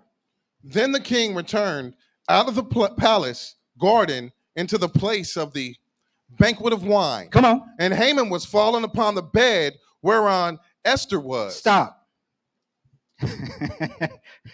He's pleading for his life on the bed that Queen Esther's sitting on. The king comes out of the garden, and all he sees is this dude laying on the bed that his wife is on. So what's he naturally thinking in his head? Continue to read, kind sir. Then said the king, will he force the queen also before me in the house? Come on. As the word went out of the king's mouth, they covered Haman's face. Stop. It's a wash. Now, not Shaolin, CIA Black Ops Black Bag, Guantanamo Bay. Y'all not hearing me. Go ahead and read, man. Go ahead. And Harbona, one of the chamberlains, said before the king, behold, also the gallows 50 cubits high, which Haman had made for Mordecai. By the way, that's 75 feet tall. Go ahead. Who had spoken good for the king, standeth in the house of Haman. Come on. Then the king said, hang him thereon. Come on. So they hanged Haman on the gallows that he had prepared for Mordecai. Then was the king's wrath pacified. I pray all the time to the Lord. I say, Lord, I don't think I have any enemies, but I pray to the Lord. I say, Lord, if I have enemies that are plotting against me, I say, may their plots fall and snare them, the ones that they plan for me. I pray that all the time. Matter of fact, I've been praying that because I know my boss, but he ain't better than my God, though, G. Esther 9. Go directly into Esther 9. Esther 9. Let's start reading 13 through 14. Esther 9, 13 through 14. What happened to Haman's children? What happens to the wicked children? Go ahead, sir. Then said Esther, if it please the king, let it be granted to the Jews which are in Shushan to do tomorrow also according unto this day's decree, and let Haman's 10 sons be hanged upon the gallows. Whose sons? Haman's 10 sons be hanged upon the gallows. 14. And the king commanded it so to be done. And the decree was given at Shushan, and they hanged Haman, and they hanged Haman's 10 sons. His sons wind up dying because they had a wicked father. Look, collateral damage is a real thing. We keep reading about it. Let's go back to Exodus 20. Don't kick it with the wicked. Don't kick it with no liars and no haters. Because guess what they're going to do? They're going to turn on you like a Doberman. I done seen people get stuff done for them that they absolutely did not deserve to do, and then turn around and be hating and talking crazy about the people that did stuff for them. And I didn't see it in the truth. So-called truth, right? Because it don't always feel like the truth because the people mess it up. Exodus 20. Y'all ain't hearing me. Exodus 20. Exodus 20, one verse. Don't kick it with nobody that steals neither. Do not kick it with anyone that steals, because what will they do to you? Steal from you. Yeah, steal from you. While they sitting up there laughing, telling you about something they stole from somebody else, they sizing you up, trying to figure out how they're going to steal from you. Come on, man. Don't get it twisted. I'm trying to tell y'all. Y'all ain't hearing me. What Dave Chappelle say, they be looking at you like a hot dog. Y'all ain't hearing me. Exodus 20. One verse, very tactical. Verse 15. Thou shalt not steal. Let's go to 1 Corinthians 6. Don't kick it with the wicked. All of the homies I used to do the Ponzi stuff with, I don't even kick it with them. I don't even talk to them. For my own good. For my own good. I ain't going to have the Lord destroy me. I am not going to have the Lord destroy me. Y'all ain't hearing me. 1 Corinthians 6, we going 9 through 10. 1 Corinthians 6, 9 through 10. Don't kick it with the wicked. 1 Corinthians 6, 9 through 10. Don't kick it with nobody that steals. Because they're going to steal. They're going to try to steal from you. 1 Corinthians, sidebar. Shania Twain, right? Shania Twain's husband ran off with her best friend, right? Don't kick it with nobody that's on no adultery time. Y'all ain't hearing me. I bet at one point Shania Twain's homegirl had told her some out-of-pocket weird stuff about maybe being involved with some other. You understand what I'm talking about, sis? Probably let that slide out after a glass of some Cabernet, right? That part. Next thing you know, her husband's out the back door with her friend. Y'all ain't hearing me. Don't kick it with nobody that steals. Furthermore, don't kick it with nobody that has these characteristics. 1 Corinthians 6, 9 through 10. Go ahead, my brother. Know ye not that the unrighteous shall not inherit the kingdom of God? Come on. Be not deceived, neither fornicators, nor idolaters, nor adulterers, nor effeminate, Those are homosexuals. nor abusers of themselves with mankind, Homosexuals also. nor thieves, Come on. nor covetous, nor drunkards. Stop. Wait, you telling me I'm not supposed to be hanging out with people that get drunk all the time? That get it. Let me be real clear. That get intoxicated all the time. I'm not supposed to hang out with drug addicts. Sidebar. Had a conversation with my producer. I used to do music. He's actually a genius. He shot me some new music that he's working on. It's really, really dope. It's like some progressive jazz stuff. And he told me, he said, yeah, man, I know every 5 to 10 years I got to reach out to you and holler at you. Because people know I'll go old dark 30 ghosts. Be gone, right? But he said, I had to stop making the music that I was making because of the people that I had around me. He said, I started making this music, and he said all the Bloods and the Crips and the drug dealers scattered like roaches. My point is, he said, drug addicts also. Y'all not hearing me. The book is like, don't hang out with someone that has no control over being intoxicated. They lumped in with thieves. Y'all not hearing me. Y'all not. Look, anybody that is on meth or glass or something like that, do you think they will not steal from you if they high on drugs all the time? You hear me? They still need to get their fix. Books say don't even hang out with drunkards.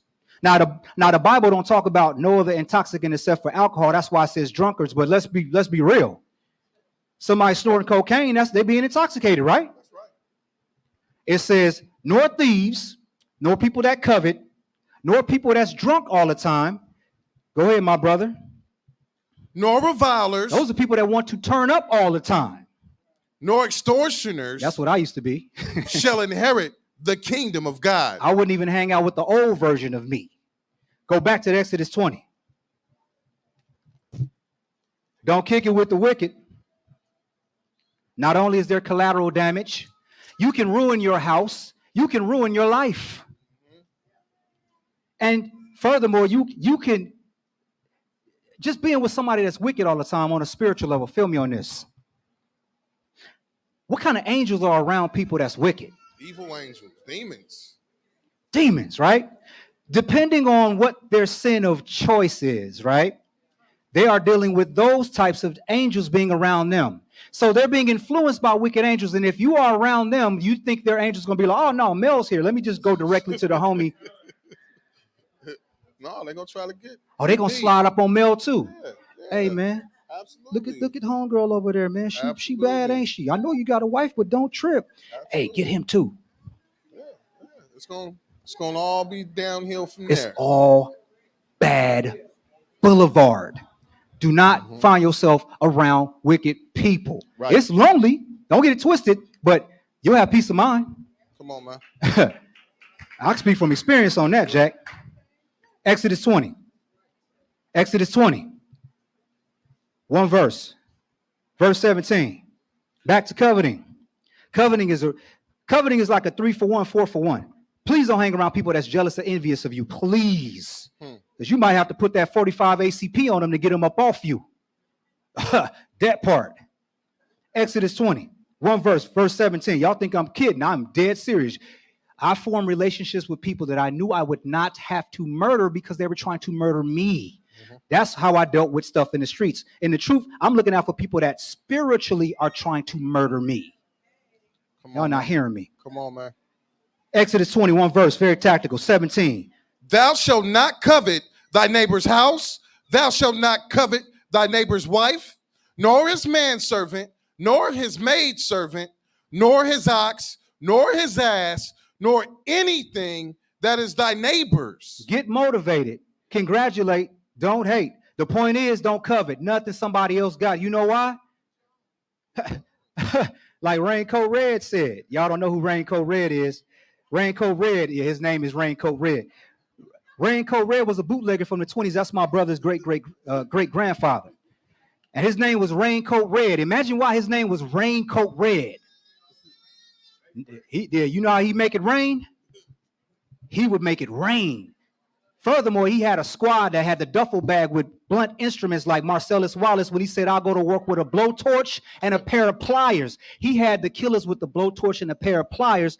Not only that, he was one. That's why his name was Raincoat Red, because when they went to work, he put the raincoat on. Raincoat Red said, and this is a famous line, Raincoat Red said, don't worry about mine, get yours. I'm on that time. I'm not going to I'm not going to covet. I'm not going to hate. I'm going to congratulate. Right. Matter of fact, I'm not even going to trip. I'm going to be like, that's how we should be. Let's go to Michael real quick. Who needs to covet when you have a brain and you can go and work hard and get whatever you desire? What you got is free, is what you have the Lord has for you. Ask him for some more. Don't be hating. Y'all hearing me?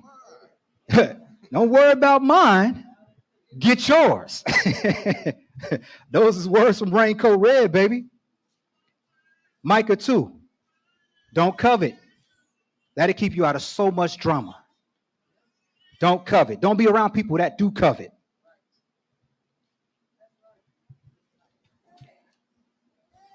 Micah 2. Micah 2, we going 1 through 2. Micah 2, 1 through 2. Go ahead, my brother. Woe to them that devise iniquity and work evil upon their beds. When the morning is light, they practice it, because it is in the power of their hand. Read 2. This is what wicked people are thinking about 24/7, 365. Verse 1. Go ahead, sir. And they covet fields. No. Verse 1, sir. Verse 1. Go ahead. Woe to them that devise iniquity and work evil upon their beds. Stop. What does work evil upon their beds mean? Say it again, sis. Plotting. They plotting. Sun up to sundown. Go ahead, sir. When the morning is light, they practice it. When it's daytime, it's go time, right? Go ahead, sir. Because it is in the power of their hand. Come on. And they covet fields and take them by violence, and houses and take them away. So they oppress a man and his house, even a man and his heritage. I don't think y'all understood this. This is so ill right here. Let's see an example of it. This is an oldie but goodie. Let's go to 1 Kings. We got a 2-for-1 special on this one. They covet fields and take them by violence and houses. And they take them away, meaning they rob them, and they take them from someone. So they oppress a man and his house, even a man and his inheritance or his heritage. Zero sum. They want it all. 1 Kings 21. We got a 2-for-1 and a 2-for-1. Double entendre. We got a 2-for-1 and a 2-for-1. Same thing twice. 1 Kings 21. 1 through 3, and we're going to dance. I got you, bro. Y'all with me out there? Mm-hmm. One of the bros told me, he said, the thing I like, he said, you make the Bible practical. You make it like real life. It's not abstract. You know why? Because the Bible is not abstract. If we had to follow what the Bible has said, we wouldn't be over here right now. Right. 1 Kings 21, we going 1 through 3. Go ahead, my brother. And it came to pass after these things that Naboth, the Jezreelite, had a vineyard which was in Jezreel, hard by the palace of Ahab, the king of Samaria. So it's right next door to it, so to speak. Verse 2, go ahead. And Ahab spake unto Naboth, saying, give me thy vineyard, that I may have it for a garden of herbs, because it is near unto my house, and I will give thee, for it is a better vineyard than it. Or if it seem good to thee, I will give thee the wrath of it in money. So he's like, look, that vineyard you got, I want that because it's near my house. And I want to use it as a garden for vegetables. That's kind of a real petty thing, like when you really think about the fact that he's the king and he doesn't even have to go and do his own farming. But I digress. See, it's like I'm hearing a little bit of laziness in there too, but whatever. And he said, look, sell it to me or I'll trade you off. Verse 3. Go ahead, sir. And Naboth said to Ahab, the Lord forbidded me that I should give the inheritance of my fathers unto thee. Read verse 3 again. Go ahead, sir. And Naboth said to Ahab, the Lord forbidded me that I should give the inheritance of my fathers unto thee. Hold a marker in 1 Kings. We're going to Numbers 36. I'm going to show you the law he's talking about. There were some righteous forefathers and mothers. Don't get it twisted. Matter of fact, in Nehemiah, it talks about the daughters of this one brother helping him build a section of the wall. It talks about him and his daughters building a section of the wall. It was righteous brothers and sisters in this book. And this brother right here, he's like, nah, man. Naboth's like, nah, G. Numbers 36. Numbers 36. One verse. It's the law. Make sure you hold a marker in 1 Kings. We're going to be right back. Numbers 36, verse 9. Go ahead, kind sir. Neither shall the inheritance remove from one tribe to another tribe, but every one of the tribes of the children of Israel shall keep himself to his own inheritance. Now let's go back to 1 Kings 21.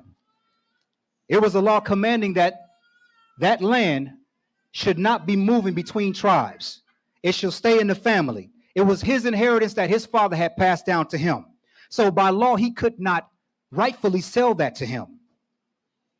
Back to 1 Kings. 1 Kings 21. Let's pick it back up in verse 7. You want to hit that loop? Nah. Okay. Typo. Okay, gotcha. Back to 1 Kings. Y'all follow me. Sometimes I'll have a typo or two.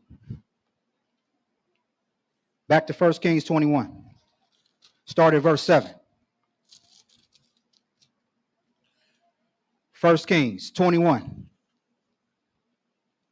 Verse 7. And Jezebel, his wife, said unto him, Dost thou now govern the kingdom of Israel? Arise and eat bread, and let thine heart be merry. Matter of fact, skip back up to verse 4. Verse 4. Go ahead. Verse 4. Go ahead, sir. And Ahab came into his house heavy and displeased because of the word which Naboth, the Jezreelite, had spoken to him. For he had said, I will not give thee the inheritance of my fathers. And he laid him down upon his bed and turned away his face and would eat no bread. Stop. Is he pouting? Yes, he is. Is he acting like a punk? He acting like a punk because he can't have one vineyard and it's by his palace. So he's in his palace pouting because of one vineyard. Sometimes the wrong person be having the power, boy. Furthermore, he listening to his wicked wife. Go ahead, kind sir. But Jezebel, his wife, came to him and said unto him, Why is thy spirit so sad that thou eatest no bread? And he said unto her, Because I spake unto Naboth the Jezreelite, and said unto him, Give me thy vineyard for money, or else, if it please thee, I will give thee another vineyard for it. And he answered, I will not give thee my vineyard. Come on. And Jezebel, his wife, said unto him, Dost thou now govern the kingdom of Israel? Arise and eat bread, and let thine heart be merry. I will give thee the vineyard of Naboth the Jezreelite. Stop. Now that right there should have puzzled him, right? Like, y'all feel me on that? Like, should have crossed his mind, like, how is she going to do that? Furthermore, why is she going to do that? Y'all ain't hearing me. Don't kick it with the wicked.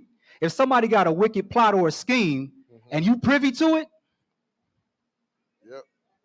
Y'all ain't hearing me. Slide to the side on him. I will slide to the side. Y'all don't even understand. I will slide to the side so fast you'll be like, where he go? I am not going to have the Lord destroy me for nobody up in this building, online or out there. Y'all not hearing me. He should have been like, wait a minute. Hold up. What you going to do? That's right. And then if she said what she was going to do, he should have been like, look, we ain't going to even talk about this no more. You hear me? We straight. I'm good. I'm over it. I got over it. I'm not going to be a weirdo or a weenie. Right. But nah, he didn't do that. He went big weirdo status. Verse 8. Go ahead, sir. So she wrote letters in Ahab's name. Stop. Now we got forgery. Yeah, lying. Compounding, right? We got white collar crime. Well, white collar crime with murder as the intention, not money, because it's different. Take it from me. Verse 8 from the top again. Go ahead, my brother. So she wrote letters in Ahab's name and sealed them with this seal and sent the letters unto the elders and to the nobles that were in his city dwelling with Naboth. Come on. And she wrote in the letter saying, proclaim a fast and set Naboth on high among the people. Stop. Do the people of Naboth's village think Ahab is the one that wrote these letters?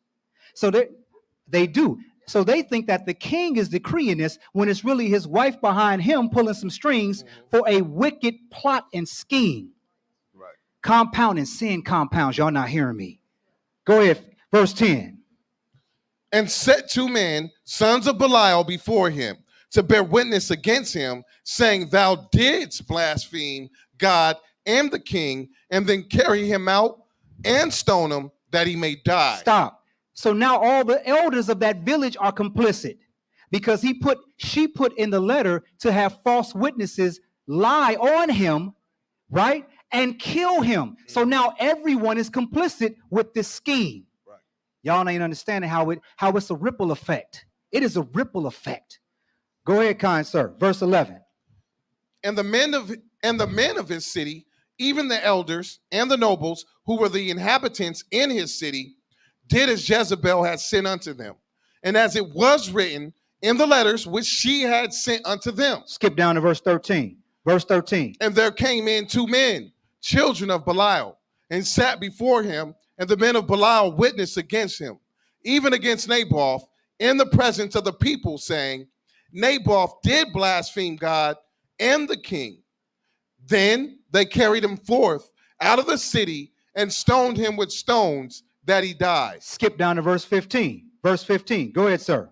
And it came to pass, when Jezebel heard that Naboth was stoned and was dead, that Jezebel said to Ahab, arise, take possession of the vineyard of Naboth the Jezreelite, which he refused to give thee for money. For Naboth is not alive, but dead. Stop. Is he still in this land? Who is he still in this land from?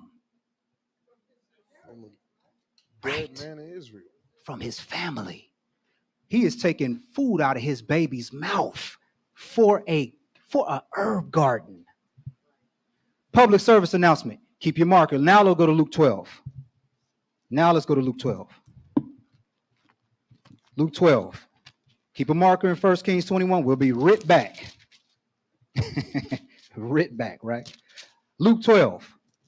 One verse. On one of my email addresses, this is my signature line. Because I want to remind people and myself, our lives do not consist of the things we have.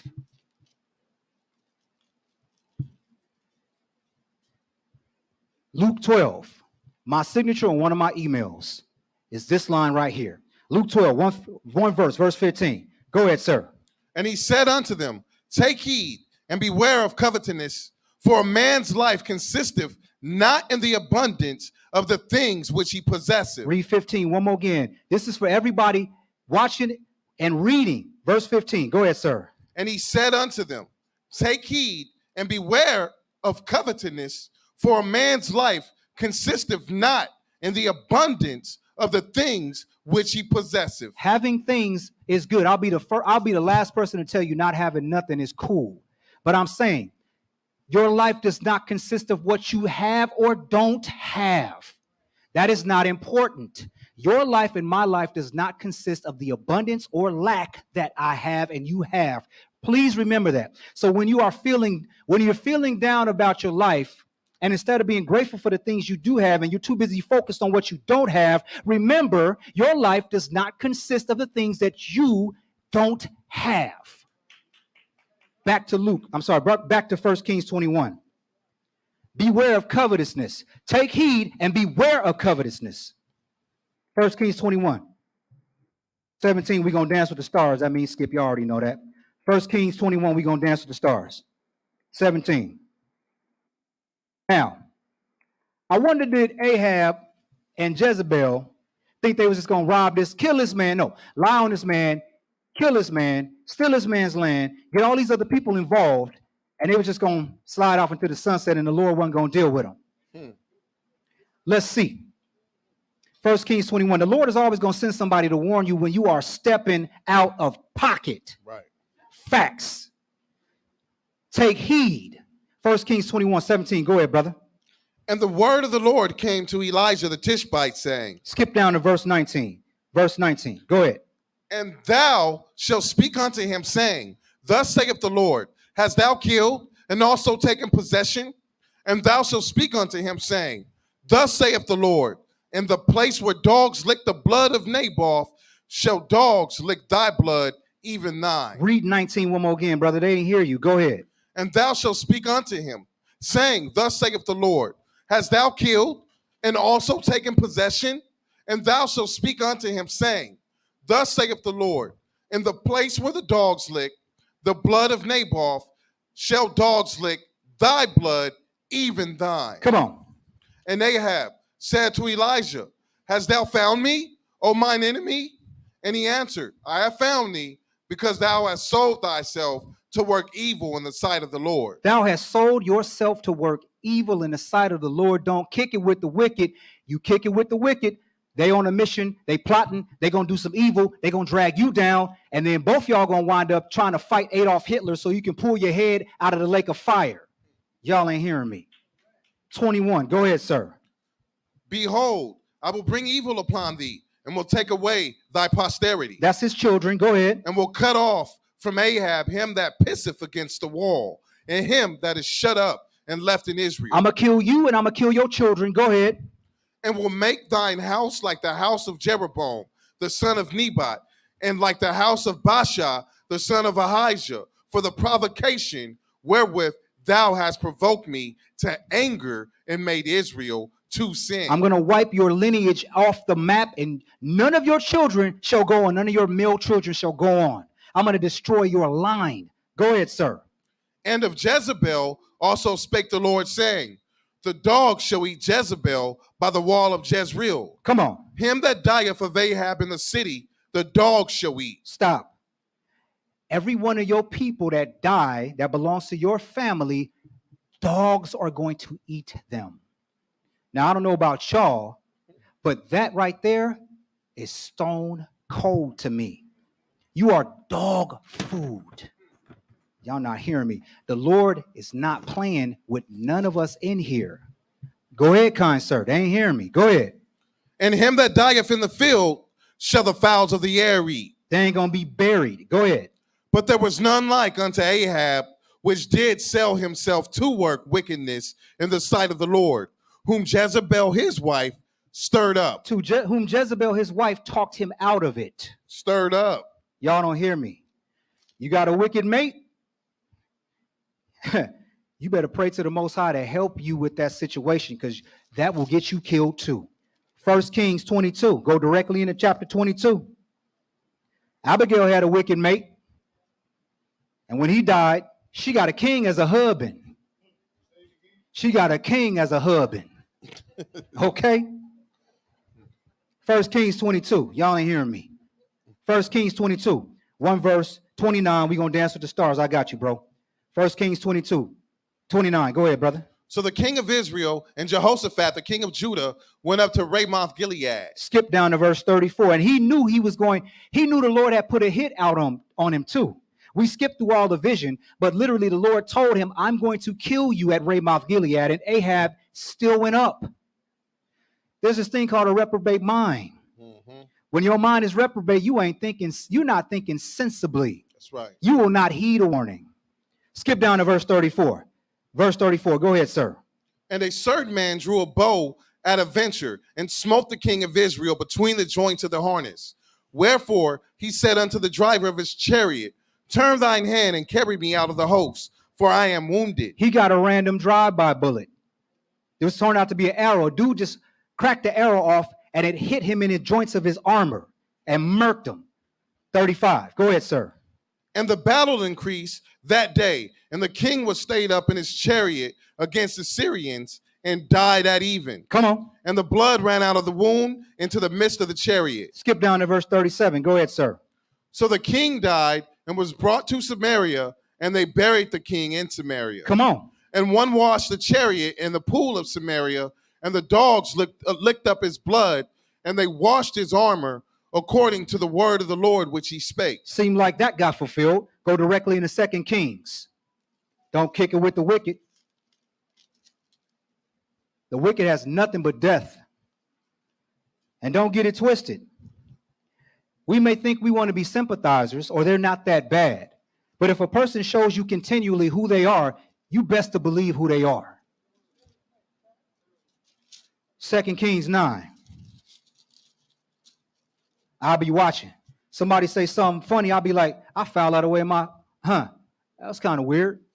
I foul out of the way.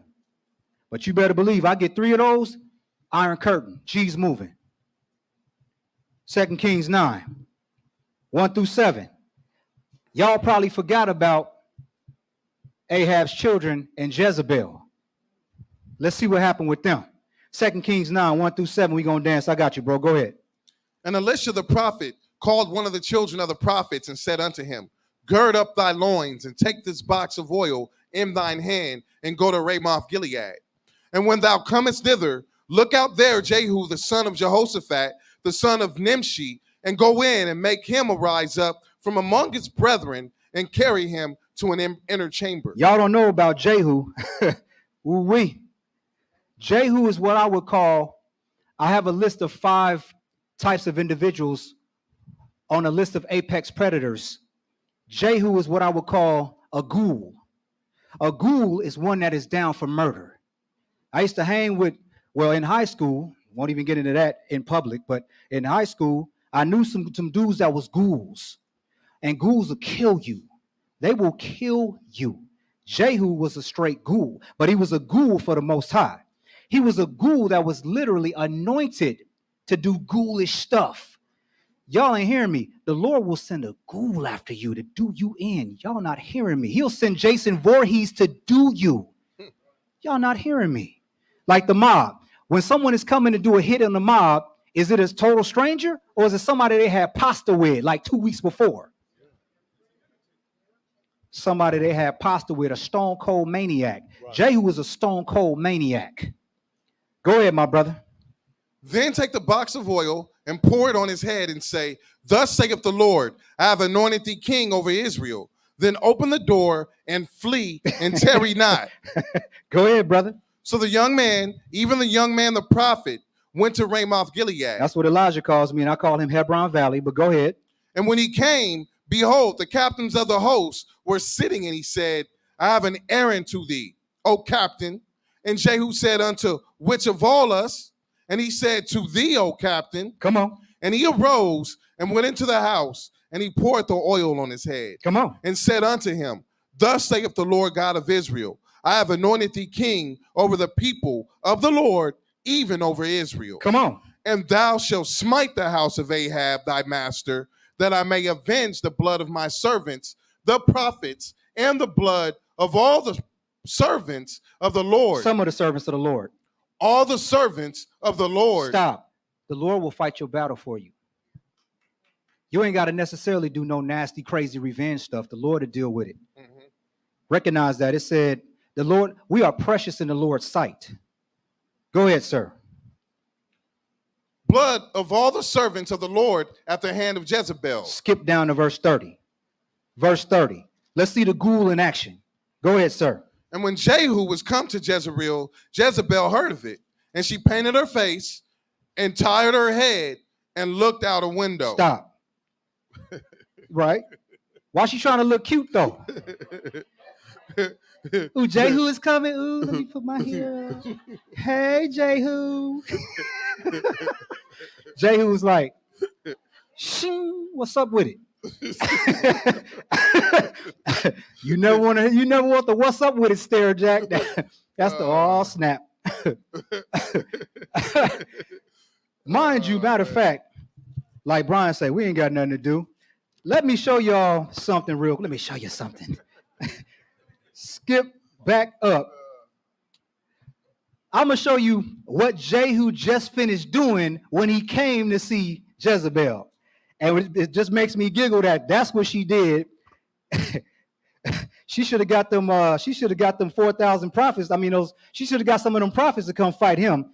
This is what Jehu just finished doing when he ran up on Jezebel. Skip back up to verse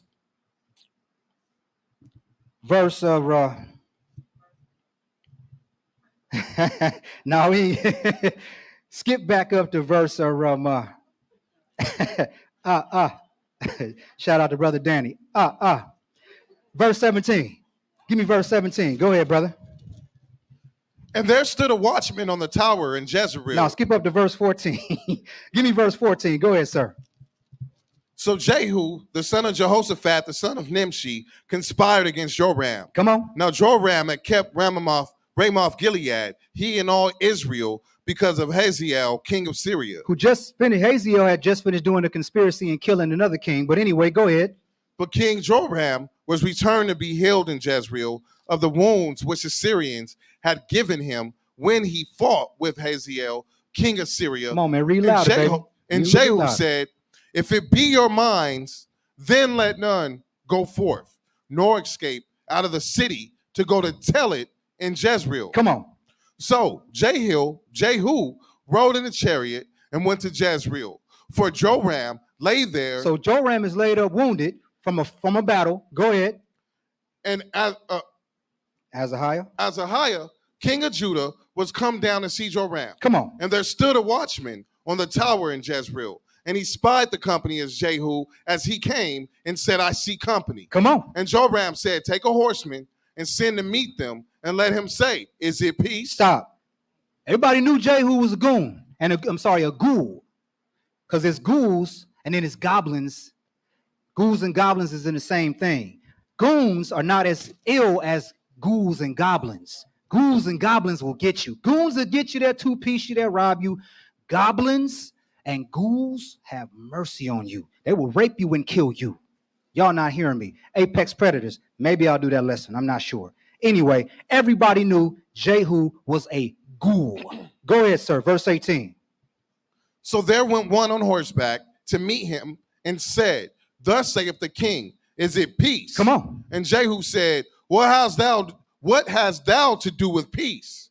Turn thee behind me. Is he playing? Go ahead. And the watchman told, saying, the messenger came to them, but he cometh not again. Then he sent out a second on horseback, which came to them and said, thus saith the king, is it peace? Do they think he playing?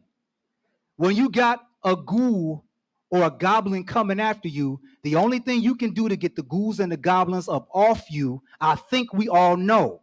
They should have been ready for war. They wasn't ready for war. They was timid. They was playing. They didn't understand they was in the presence of a killer. It's different. Go ahead. And Jehu answered, what hast thou to do with peace? Turn thee behind me. Come on. And the watchman told, saying, he came even unto them and cometh not again. And the driving is like the driving of Jehu, the son of Nimshi, for he driveth furiously. Full court press, all gas, cinder block on the gas pedal. No fear. Go ahead. And Joram said, make ready. And his chariot was made ready. Come on. And Joram, king of Israel, and Uzziah, king of Judah, went out, each in his chariot, and they met out against Jehu, and met him in the portion of Naboth, the Jezreelite. Stop. They are conducting battle in Naboth's field. Look how ill the Lord is. They are about to do battle in Naboth, the Jezreelite's field, and his field is what started this whole thing. Go ahead, sir. And it came to pass, when Joram saw Jehu, that he said, is it peace, Jehu? Come on. And he answered, what peace? So long as the whoredoms of thy mother Jezebel and her witchcrafts are so many. Come on. And Joram turned his hands and fled and said to Uzziah, there is treachery, oh Uzziah. Come on. And Jehu drew a bow with his full strength. Stop. He drew the bow with his, I'm talking about full strength, committed. He was with the business. Y'all got to understand, when the ghouls come, they are full strength going to come for you. Y'all not hearing me. Go ahead. My point is, don't have the Lord send them ghouls and them goblins and them ghouls and them gremlins after you. Y'all not hearing me. Stay protected. That's right. Stay protected. Go ahead, kind sir. And smote Jehoram between his arms, and the arrow went out at his heart, and he sunk down in his chariot. Come on. Then said Jehu to Bidkar, his captain, take up and cast him in the portion of the field of Naboth, the Jezreelite. For remember how that when I and thou rode together after Ahab his father, the Lord laid his burden upon him. Come on. Surely I have seen yesterday the blood of Naboth, and the blood of his son, saith the Lord, and I will requite thee in this plat, saith the Lord. In this plat, this place, Naboth's field, this place is where it's going down. Go ahead, kind sir. Now therefore, take and cast him into the plat of ground according to the word of the Lord. Come on. But when Uzziah, the king of Judah, saw this, he fled by the way of the garden house. And Jehu followed after him and said, Jehu didn't follow after him. It says Jehu was like, I'll let him go. And Jehu followed after him and said, smite him also in the chariot. And they did so after going up to Gur, which is by Eblim, and he fled to Megiddo and died there. That's the valley of Jehoshaphat. That's where the last battle is going to take place during tribulation. Go ahead, sir. And his servants carried him in a chariot to Jerusalem and buried him in his sepulchre with his fathers in the city of David. Come on. And in the 11th year, Joram, the son of Ahab, began Uzziah to reign over Judah. Now we get here. He just finished killing some people, and he shows up to see Jezebel, and she thinks it's a game, and she wants to get cute. Verse 30 now, sir. Go ahead. And when Jehu was come to Jezreel, Jezebel heard of it, and she painted her face and tired her head and looked out a window. Stop. When I say the only thing women have is manipulation, I'm not saying it as a bad thing. I'm saying you guys do not have the level of force that men have. I know for certain, if somebody was coming for me, I am not going to do no makeup and tie my hair up. My point is differences in how we handle situations. I don't know what she thought, but what she thought was wrong. Go ahead, kind sir. And as Jehu entered in at the gate, she said, had Zimri peace? Who slew his master? She playing. Go ahead. And he lifted up his face to the window and said, who is on my side? Who? And there looked out to him 2 or 3 eunuchs. Did he address her? Did he address her? Her tricks didn't work. He could care less. He's like, who's on my side? Go ahead, sir.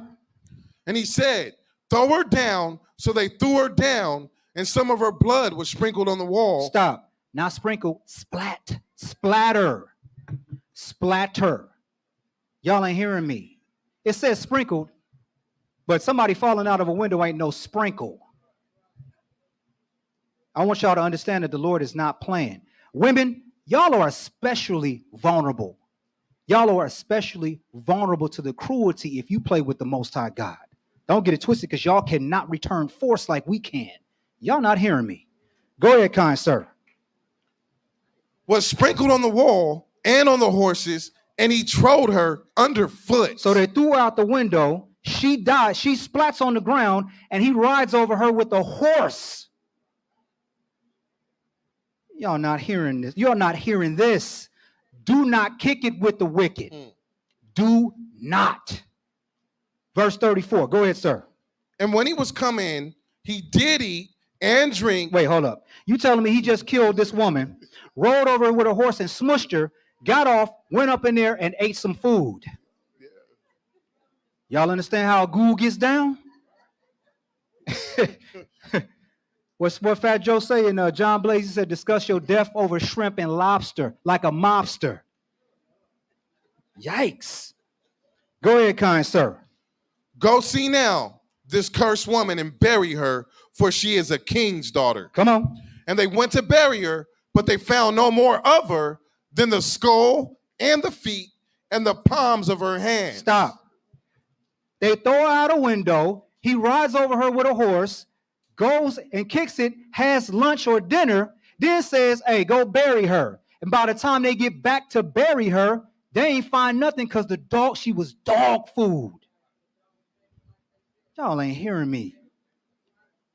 Y'all, look, the Lord is merciful, but at the same time, the Lord has incredible dark cruelness for his enemies.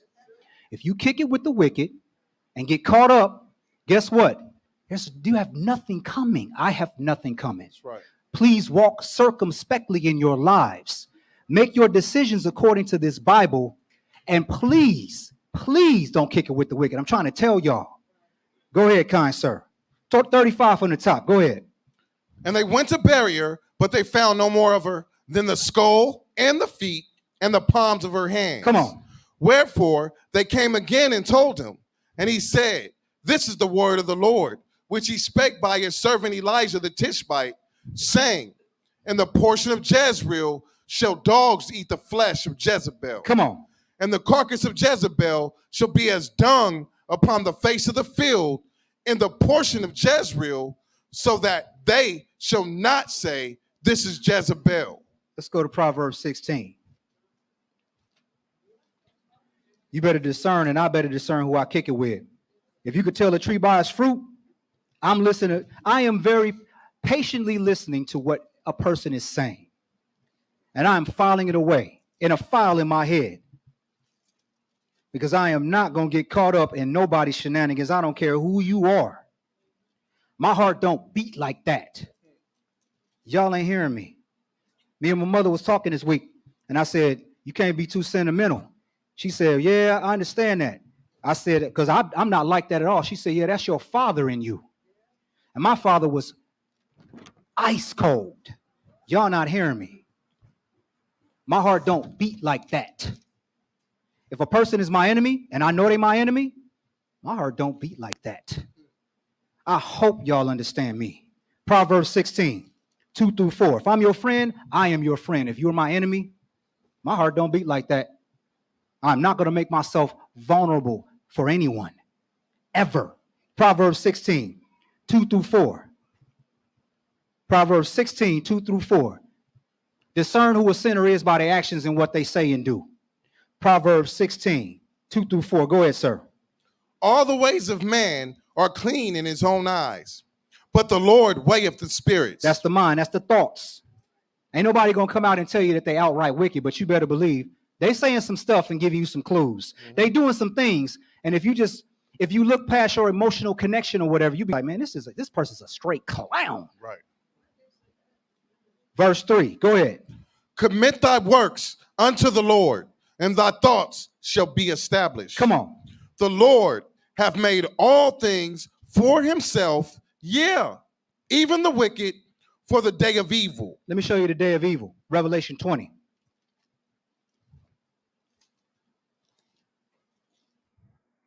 Hopefully, this message was conveyed.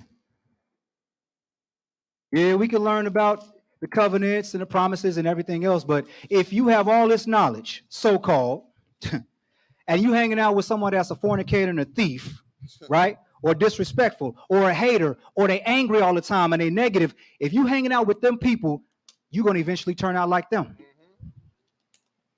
And if they wicked and on some wicked stuff and you with them and complicit, forget about it. Revelation 20. This is the day of evil that the wicked is going to get full strength. This is the place right here that I absolutely am not going to put myself in. None of y'all can do anything to me to make me put myself in there because I'm going to choose to not do it. But I am not going to put myself here.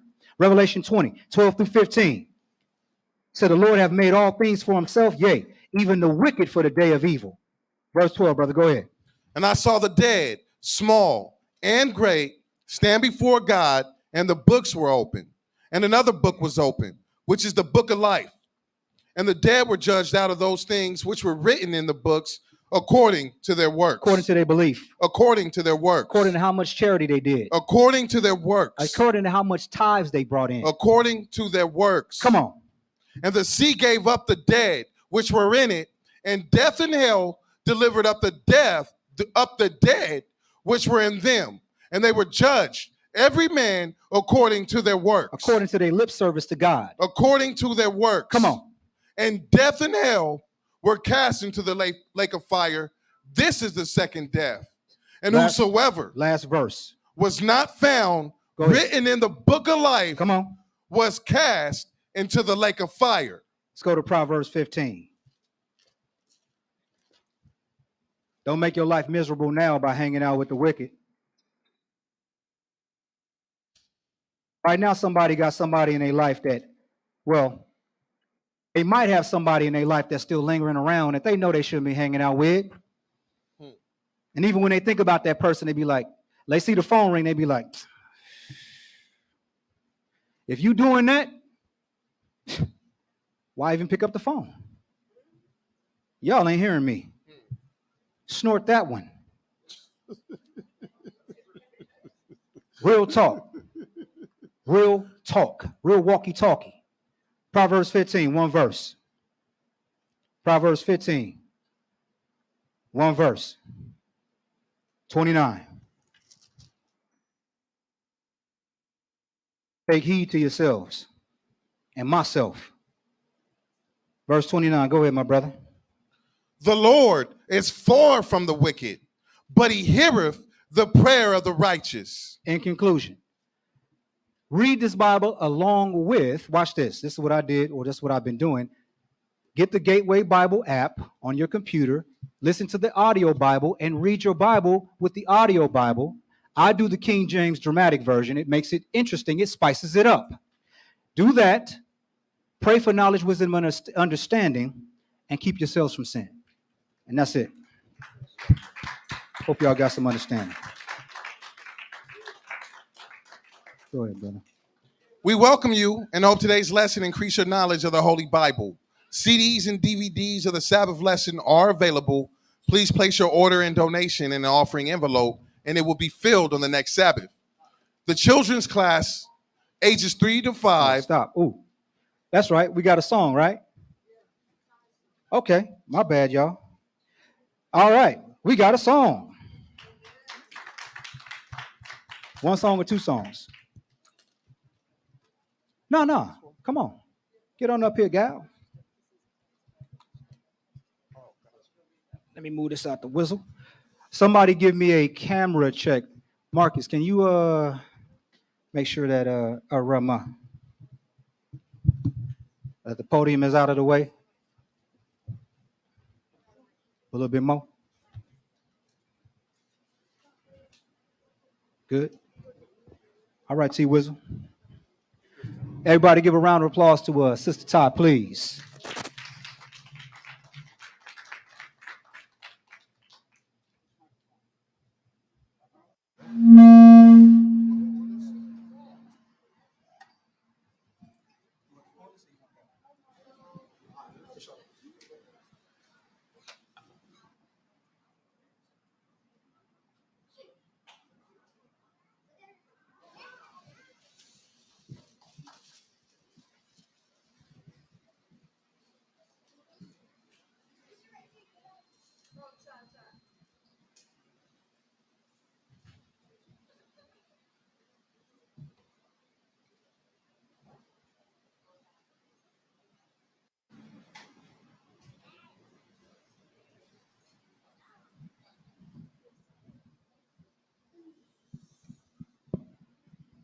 Happy Sabbath.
You played it earlier. The first one I sent you.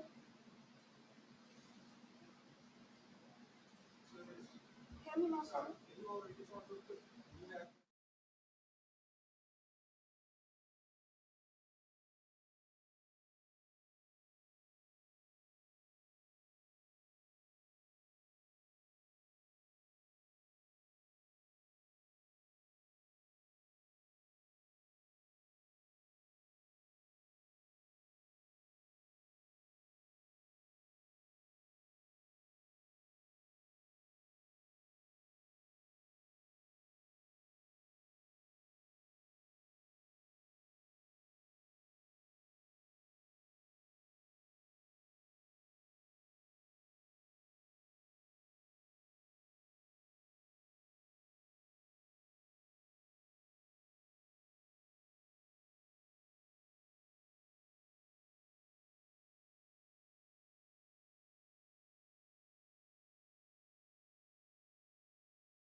I'm sorry for the wrong in my life. I'm just trying to get it right.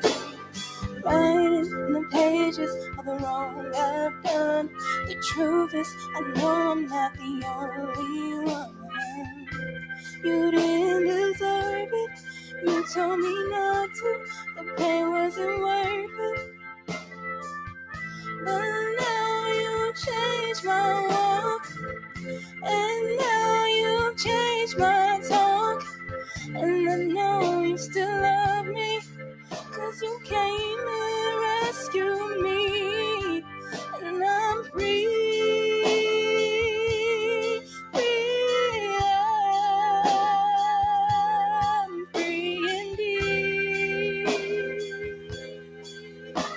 Yeah, yeah, yeah, yeah. I'm free.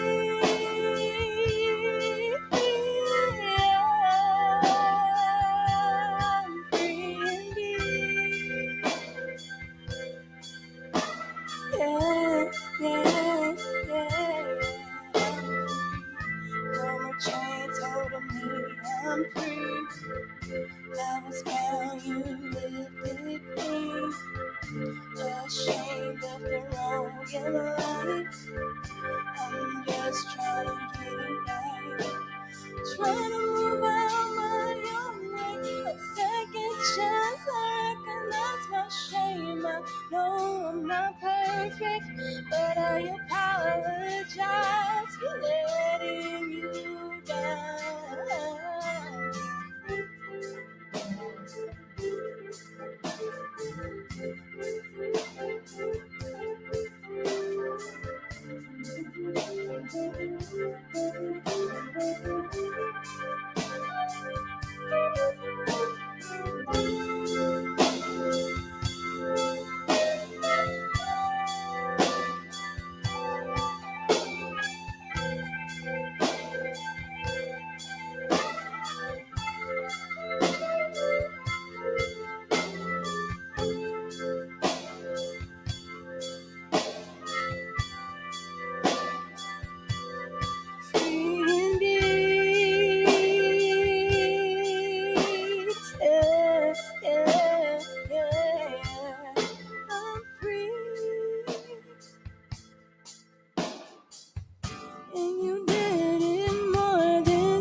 The Son therefore make you free, ye shall be free indeed.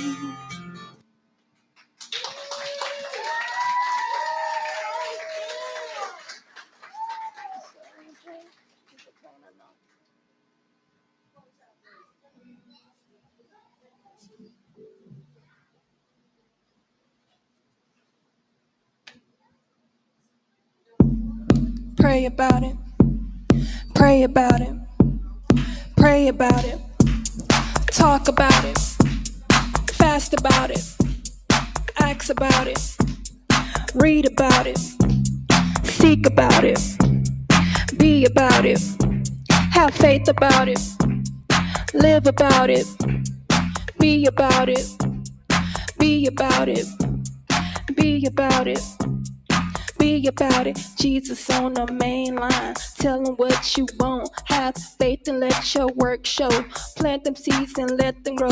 Trust in the Lord with all your heart. Don't lean to your own understanding. Good fruit we should be planting, 'cause we want our prayers to be granted. If it's his will, let's make a deal. I know that the Lord is real. Seek him while he's near, and he shall be found. 'Cause the enemy stay busy. He's working overtime. Stay girded in the truth and the whole armor of God. Ask in faith, do not wait. The Lord is good, he'll make a way. Please stay strong, live in the word. The battle's not yours. Overcome what you need. Ask in faith if it's his will. In Jesus' name, please stay strong, live in the word. The battle's not yours. Overcome, overcome, overcome, overcome, overcome. Pray about it, live about it, be about it. Jesus on the main line. Please stay strong, live in the word. The battle's not yours. Overcome what you need. Ask in faith if it's His will. In Jesus' name, please stay strong, live in the word. The battle's not yours. Overcome what you need. Ask in faith if it's His will. In Jesus' name, in Jesus' name, if it's His will.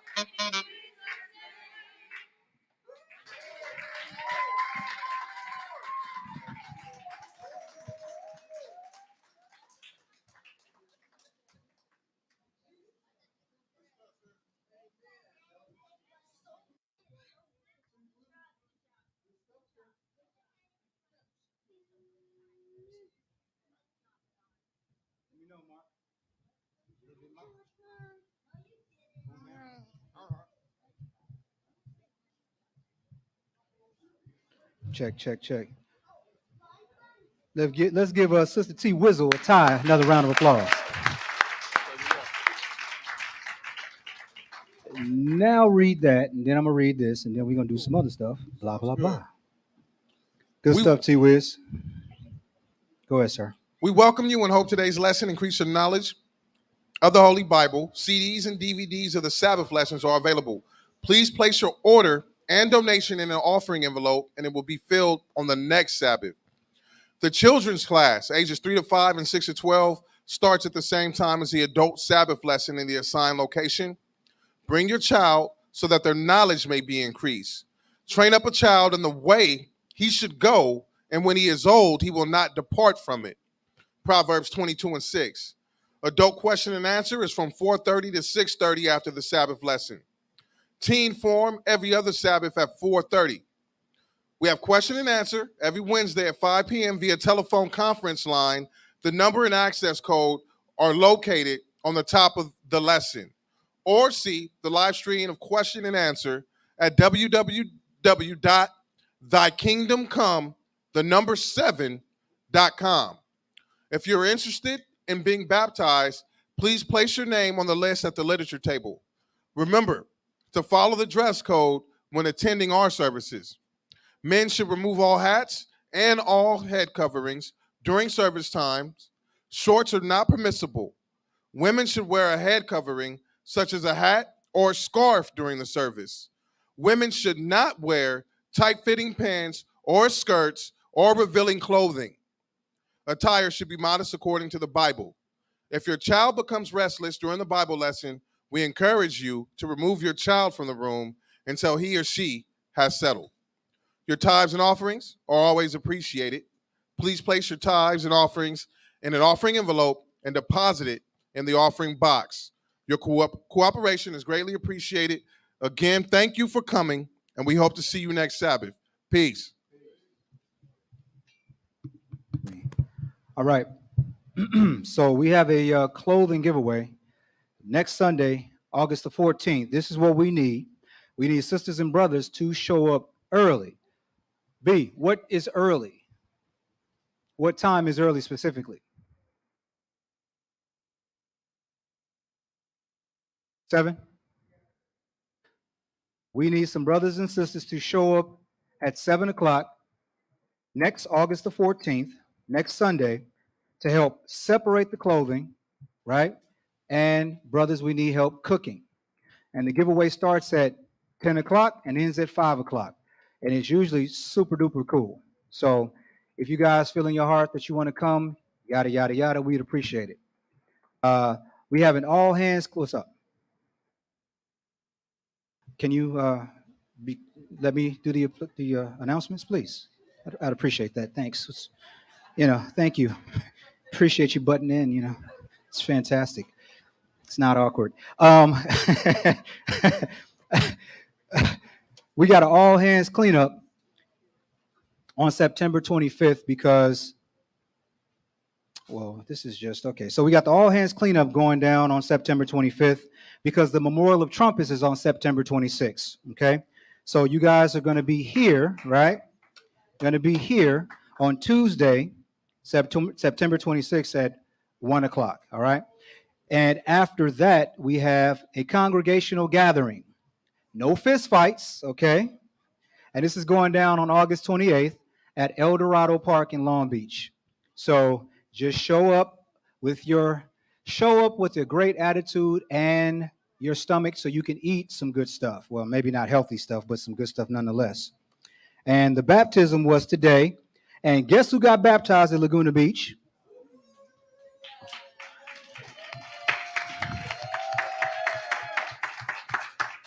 Come on up here and get your Bible.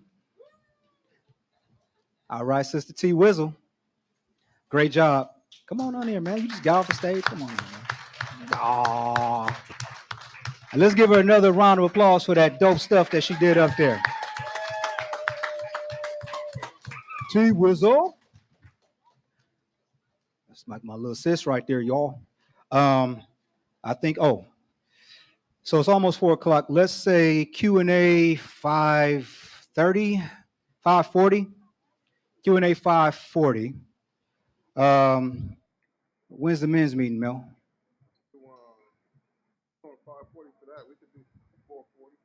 4:40. 4:40 for the men's meeting. Ladies meeting. Ladies Bible meeting.